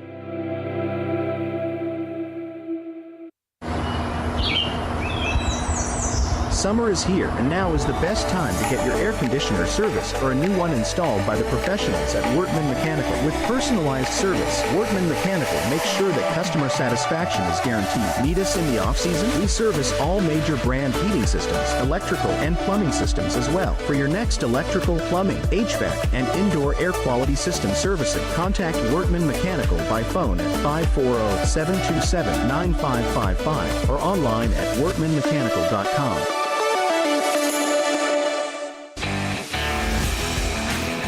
The top of the 9th is underway here in just a few seconds here from CCHS. Cavaliers need 3 outs to win this ball game and to get back into a win streak here at CCHS. To do so, the Cavaliers will have to face Noah Canterbury, Bradley Garner, and Jacob Cantor, the only 3 batters that did not come up in the previous inning of work for the Braves offense. So Canterbury's coming into this 5th plate appearance sitting 0 for 4 on the night, as the first pitch by Demery is inside and just barely misses hitting Canterbury as he was able to get out. He is 0 for 4 with an error and 3 fly out, a fielder's choice, and another fly out. So he's looking for his first statistical action as this pitch is in the dirt for ball 2. Demery sets in, deals the 0-2, and that is going to be upstairs, ball 3. Looks like that one was in the zone again, but just too high to be called a strike. 3 balls and no strikes coming from Demery to the DH Noah Canterbury. As Demery deals the 3-0, that one is going to be missed for ball 4, and it's a 90-foot walk of fame to start things off for Demery in this top half of the 9th inning. As a man on, nobody down. And the Braves will go with the third baseman, Bradley Garner, as the next batter due up. So Garner comes into this 5th plate appearance sitting 2 for 4 on the night. He's hitting 3 of the 5 runs for the Braves so far. His first pitch is low for ball 1. His count is 1-0. He home run in the first inning, struck out in the 3rd, flew out in the 6th inning, and then singled to score a run in the 7th inning. So this next pitch is in there for strike 1. 1-1 is the count. Demery now pitched his first strike of the inning. After pitching 4 straight balls, now got a 1-1. Or excuse me, 5 straight balls. That's going to be lined out into center, chasing up Kaz Jordan. He makes the catch with plenty of room, and there's out number 1. 1 down, 2 to go for a Cavs win. So I'll bring up the second baseman for the Braves, number 31, Jacob Cantor. Comes into this 5th plate appearance sitting 0 for 3 on the night with a walk, 2 ground outs to shortstop, and a fly out to right. His first pitch is just a little bit high and out for ball 1. A 1-0 start between Demery and Cantor in this 5th plate appearance. The first, between Demery and Cantor. The pitch comes in 1-0. That's upstairs, ball 2. 2-0. So Cantor is looking to extend the inning here and get on base to try and get a rally going for the Braves here, as Demery is set and pitched as that is swung on, fouled away back to the backstop for strike one. Count is now 2-1. Man on first for the Braves is Noah Canterbury, getting on via the 3-0 walk. As Demery sets on the mound with a 2-1, 1 out down. The pitch comes in close to the batter. Ball 3-1 count.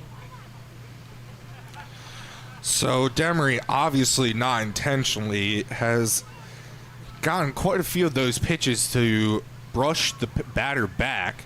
So we'll see what he's able to do here as this next pitch definitely looked like Jacob was trying to hit that ball over left field, but swung on miss, and now will be a payoff pitch. Demery with a payoff, coming with a man on first, 1 out down, and here comes the payoff pitch. That's going to be called strike 3, and Demery gets his first strikeout of tonight's ball game. That's number 9 on the season. 2 down, 1 to go for a Cavalier victory. So we've just gotten this whole game. I don't think either, unless you notice this, I didn't notice that we have another back-to-back where the same names. Granted, it's different spelling, but we have 2 Jacobs back-to-back again. As this first pitch is just on the inside corner for strike 1 on the shortstop, Jacob Lesser. Yeah, I noticed the 2 Jacobs back-to-back when writing the lineups down, and I said, how am I going to screw this up today? And knock on wood so far, I haven't screwed Yeah, neither of us. I mean, granted, I just realized this as this next pitch is in there for strike 2, so the count is 0-2 on Lesser, sitting 1 for 2 on the night. So Demery is looking for the sign here to set down the Braves hitter and end the inning. 1 strike to go to win the ball game. 0-2 pitch comes in. That is going to be called strike 3, and that's the ball game as Demery gets out of a pickle. The Cavaliers go with a win, 10-5 over the Staunton Braves here at CCHS as Jacob Lester goes down on a looking strikeout to end the ball game. Certainly a valiant effort by the Braves late in the ball game to make a comeback in the 7th and the 8th innings, but unfortunately can't complete the comeback in the 9th inning. So that'll do it for the regular coverage here between the Braves and the Cavs. Again, the Cavs are winners, 10-5 over the Staunton Braves here at CCHS. They extend their win streak to, I want to say it's 4 at home now, counting the doubleheader on Tuesday, if there's not more before that. It's an at least 4-game home win streak for the Cavaliers as they improve their win streak to 2 now, leaving this Sunday evening action in the books. Back with you in a moment on the Culpeper Cavaliers Baseball Network as we finalize the stats from tonight's ball game. We'll take a look at what went right and what went wrong for both teams, and we'll determine the winners and losers, but that's on the other half of this break. This is Culpeper Cavaliers Baseball, where the Cavs are victors 10-5 over the Staunton Braves.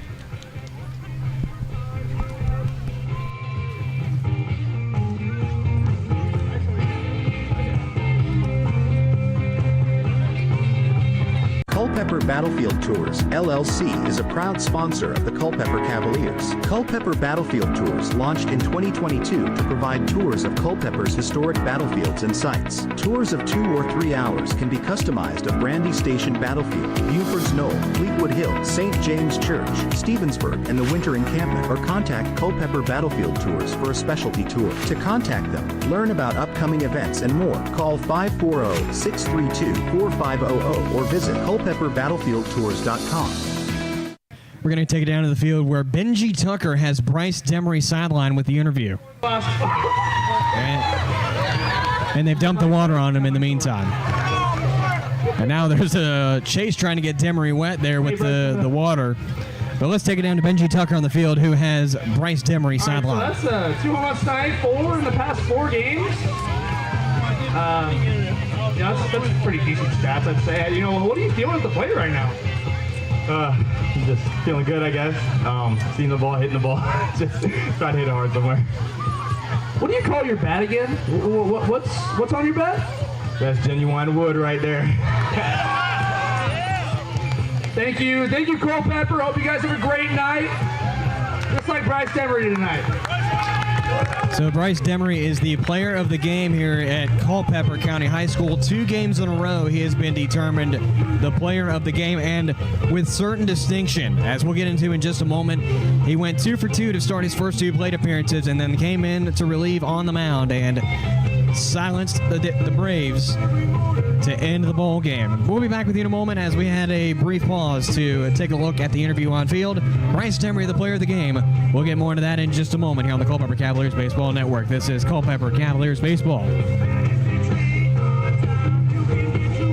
At Peak Roofing Contractors, we specialize in roof installation, new gutters, siding, windows, and doors. In fact, we will transform the exterior of your home into something beautiful. As a family-owned and operated business, our customers, our name, and our employees are our most important assets. We provide hassle-free estimates, no high-pressure sales, and quality results that will last for years. For an appointment, visit us on the web at peakroofingcontractors.com.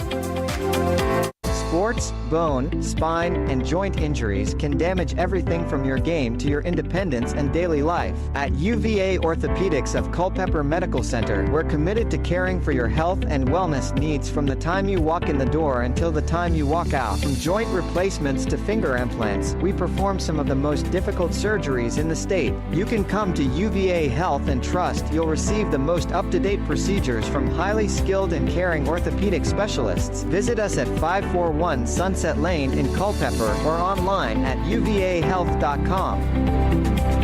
Introducing the new Sean Smokehouse Barbecue app. Ordering your favorite mouth-watering smoked meats and homemade sides has never been easier. Satisfy your cravings and earn rewards with every bite. With the help of our loyalty program, catering for your next event is a breeze.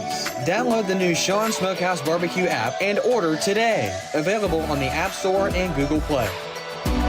The Rotary Club of Culpeper is part of a worldwide organization of business and professional leaders that provides humanitarian service, encourages high ethical standards in all vocations, and helps build goodwill and peace in the world. The main objective of Rotary is service, in the community, in the workplace, and throughout the world. The Rotary motto is service above self. For more information about your local Rotary Club of Culpeper, visit rotaryclubofculpeper.org.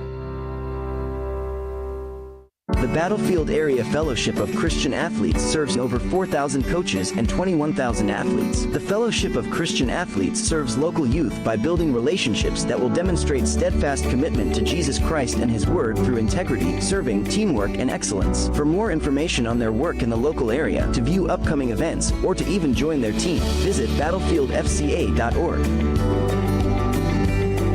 Since 2004, All Install, your local Generac backup generator dealer, has provided Central Virginia with backup generators and parts at a reasonable price. We offer free, in-home estimates, as well as service for all our customers' generator needs. Install or service your Generac generator with the help of All Install today. Visit allinstallva.com or call 540-923-4592. All Install, dependable in your time of need. Summer is here, and now is the best time to get your air conditioner serviced or a new one installed by the professionals at Workman Mechanical. With personalized service, Workman Mechanical makes sure that customer satisfaction is guaranteed. Need us in the off-season? We service all major brand heating systems, electrical and plumbing systems as well. For your next electrical, plumbing, HVAC, and indoor air quality system servicing, contact Workman Mechanical by phone at 540-727-9555 or online at workmanmechanical.com.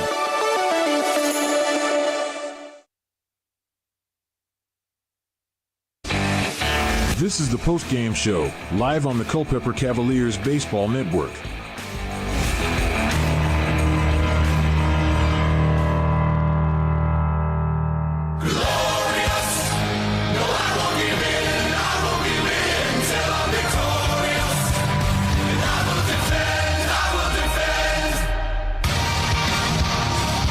The Cavaliers are victorious over the Staunton Braves.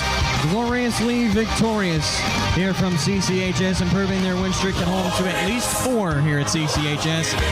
This is the Saber Metrics postgame show, where we'll take a look at what went right and what went wrong for both the Braves and the Cavs, as well as the winners and losers from the mound. To start things off, a 2-run shot from Bradley Garner in the first inning gave the Braves a then 2-0 lead, but the Cavaliers soon responded with a Bryce Demery 2-run shot. in the bottom half of the inning. We went into the second inning with a 2-2 tie ball game. A single from Frankie Carreras in the bottom half of the second was the only action for the Braves. The Cavaliers got 3 walks in the bottom half of the second, still a 2-2 ball game going into the third. A single from Wyatt Campbell in the third inning was all the action for the Braves in the top half of the third. Bottom half of the third, the Cavs get 3 runs thanks to a Bryce Demery solo shot, and then a couple of RBIs floated around. Well, one RBI specifically from Blake Pato, and then a sacrifice by Kaz Jordan. 2-run score, making it a 5-2 Cavalier lead, going from the third to the fourth inning. Speaking of the fourth inning, the Braves got a walk off of Jacob Lester. That was all the action that the Braves got from that inning. Bottom half of the fourth, the Cavs extended their lead off of several singles and a walk. An RBI from Caden Chrisman allowed runs to score. 8-2 Cavalier lead going into the fifth inning. A single by Ike Schmidley was all that the Braves got in the top half of the fifth inning. Cavaliers tacked on 2 more runs off of an error, and then an RBI from Bryce Demery, making it a 10-2 Cavalier lead going into the sixth inning. On the topic of the sixth inning, the Braves had 2 runners on off of a walk by Jacob Cantor, and then Jacob Lester singling. Still a 10-2 Cavalier lead. The Cavaliers got Kaz Jordan on via a payoff walk. Nothing else for them in the sixth. 10-2 score. The Braves got their first run since the first in the seventh inning as Ike Schmidley walked, and then a single from Bradley Garner. Or rather, probably would be the sacrifice from Noah Canterbury that allowed the run to score for Schmidley. Garner did single. That was all that the Braves got. 10-3 going into the bottom half of the seventh inning. Cavs got Bryce Demery on via an error at third base. Nothing else going for them. 10-3 was the score going into the eighth. It's in the eighth where the Braves scored another 2 runs off of a double from Frankie Carreras and an RBI single from Nate Prince. A sacrifice from Mike Schmidley brought Prince in. Or my apologies, brought Carreras in, as it was an RBI from Prince to bring home Jacob Lester. It's a 10-5 score going to the bottom half of the eighth. The first 1-2-3 inning of the ball game given up by the Cavalier offense in the bottom half of the eighth. Still 10-5 as we go to the ninth. An immediate walk for Noah Canterbury off of a 3-0. And that was it, as a fly out to 9 and 2 strikeouts ended the ball game. The winner for the Cavaliers will be William Wyan, pitching 6 innings, facing 26 batters, striking out 7, walking 2, and allowing 5 hits and 2 runs to score. Dale Boone is receiving the loss after 3 innings, facing 21 batters, striking out 2, walking 2, allowing 7 hits and 8 runs to score. And that is our Saber Metrics post-game report here on the Culpeper Cavaliers Baseball Network complete. When we get to the other half of this break, we'll take a look around the Valley League, presented by LD&B Insurance and Financial Services, Centerra, and Southern Kitchen in Newmarket.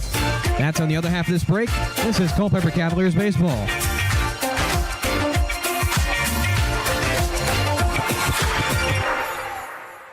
Path Recreation and Fitness Center offers multi-sport courts, batting cages, a fitness area, activity rooms, and more to serve all your recreation and fitness needs. Stop by 19002 Crossroad Parkway for a tour and see how the center can serve you. For more information, call 540-825-0000 or visit pathrecreationandfitnesscenter.com. Path Recreation and Fitness Center. Find your fun. Find your fit. A member of the Culpeper Wellness Foundation.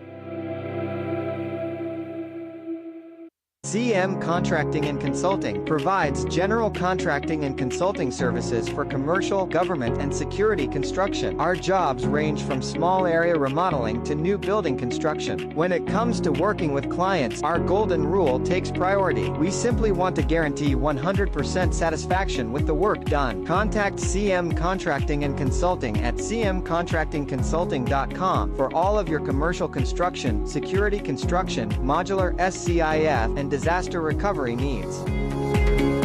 Our location at Bragg's Corner Properties lends itself to a superior visibility at the Route 29 bypass interchange. Bragg's Corner is ready to help make your business transition into this ever-expanding commercial area.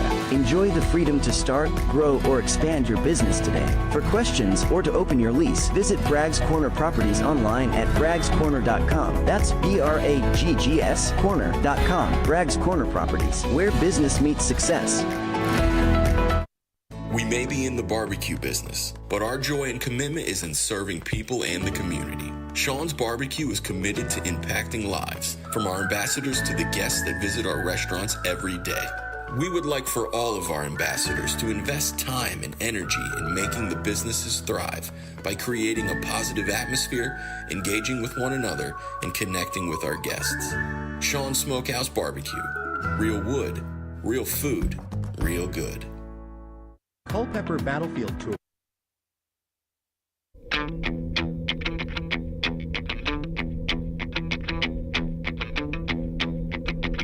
This is the look around the league in our Saber Metrics post-game report as final scores are pouring around and games are coming to a close on this Sunday, July 21st evening.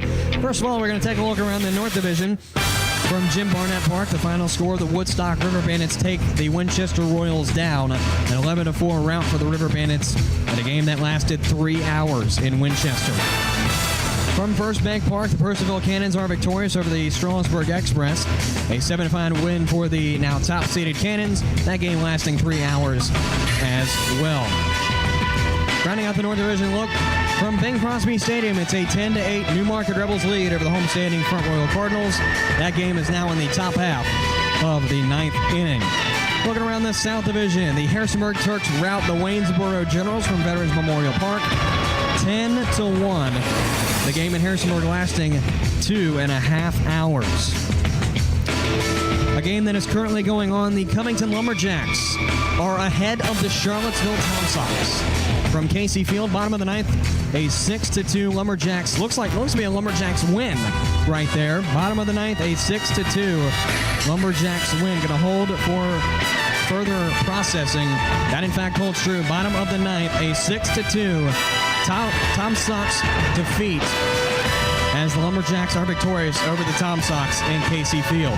And of course, the game you tuned into this evening, the Culpeper Cavaliers are victorious over the Staunton Braves 10-5 here from CCHS. And that'll do it for our coverage of tonight's ball game between the Braves and the Cavaliers. Just wanted to say, as tonight is my last regular season night, at least, here on the broadcast, I just want to thank everybody for tuning in and sticking around with me and dealing with my many gaffes. If we have playoffs and I'm back in time, I hope to be back for the playoffs, but for the most part, depending on what happens in the wild card, we'll see just what the Cavaliers can do. But that'll do it for our regular coverage here. Again, thanks to everyone for tuning in throughout the entire season. Got one more game, but I'm just going to say my goodbye for right now, just in case we're not back here. I'd like to say a big thank you as well to the Culpeper Rotary Club for their game sponsorship tonight. The Rotary Club of Culpeper is part of a worldwide organization of business and professional leaders that provides humanitarian service, encourages high ethical standards in all vocations, and helps build goodwill and peace in the world. The Rotary motto is service above self. For more information about the Rotary Club of Culpeper, visit rotaryclubofculpeper.org. Again, the next game here is tomorrow evening at 7 p.m. against the Charlottesville Tom Sox, as the Cavaliers look to make up against the Tom Sox here on Monday night, that being tomorrow. We'll hit the airwaves at around 6:45. There will be no Saber Metrics pregame show for that game as well. But the first pitch is set for 7 p.m., so come on in at 7 and watch the Tom Sox and the Cavaliers square off for the final regular season game here at CCHS. The Cavaliers president of baseball operations is Troy Ralston. Our special advisors of the president are Danny Donato and Michael Lockhart. Our assistant general manager is Brandon Mack. Our coordinator of player recruiting is Danny Knobs. Our host family coordinator is Anne-Marie Anderson. Our host family and social coordinator is Michelle Romero. The head groundskeeper is Brian Bailey. The athletic trainer is Henry Wolf. And my press box pals who joined me this evening are Billy Mitchell, Kenny Jackson, and again, another special thank you to Andrew Seagraves for joining me on the broadcast, and ready to hear him on the broadcast tomorrow evening. Culpeper Cavaliers also like to thank all the volunteers in between and around for their tireless efforts to help make tonight's game a success. Culpeper Cavaliers Baseball is presented to you on the air by YouTube, the affiliate of the Culpeper Cavaliers Baseball Network. This live stream is copyrighted and owned by the Culpeper Cavaliers and the Valley Baseball League. The use of any copyrighted material in all forms of media without the express written consent of the aforementioned organizations is strictly prohibited. You can find all game and player statistics from tonight's game and all games in the 2024 season by visiting the Valley Baseball League's website at valleyleaguebaseball.com. You can follow the Cavaliers all season long at Culp Cavaliers on Facebook, X, Instagram, LinkedIn, and YouTube. To never miss an update from the Cavalry. Once again, that is at CULP Cavaliers on Facebook, X, Instagram, LinkedIn, and YouTube. Once again, the final score from tonight's ball game: the Cavaliers are victorious over the Staunton Braves by a score of 10-5. From Culpeper County High School, this is Cameron Whalen with Andrew Seagraves saying so long. For me, until next season, possibly, but from Andrew, until tomorrow. All I do is win, win, win, no matter what. Got money on my mind, I can never get enough. And every time I step up in the building, everybody hands go up. And they stay there, and they say yeah, and they say there. Up, down, up, down. 'Cause all I do is win, win, win, win. And if you going in, put your hands in the air, make them stay there. You've been listening to Culpeper Cavaliers Baseball on the Culpeper Cavaliers Baseball Network. The Rotary Club of Culpeper is part of a worldwide organization of business and professional leaders that provides humanitarian service, encourages high ethical standards in all vocations, and helps build goodwill and peace in the world. The main objective of Rotary is service, in the community, in the workplace, and throughout the world. The Rotary motto is service above self. For more information about your local Rotary Club of Culpeper, visit rotaryclubofculpeper.org.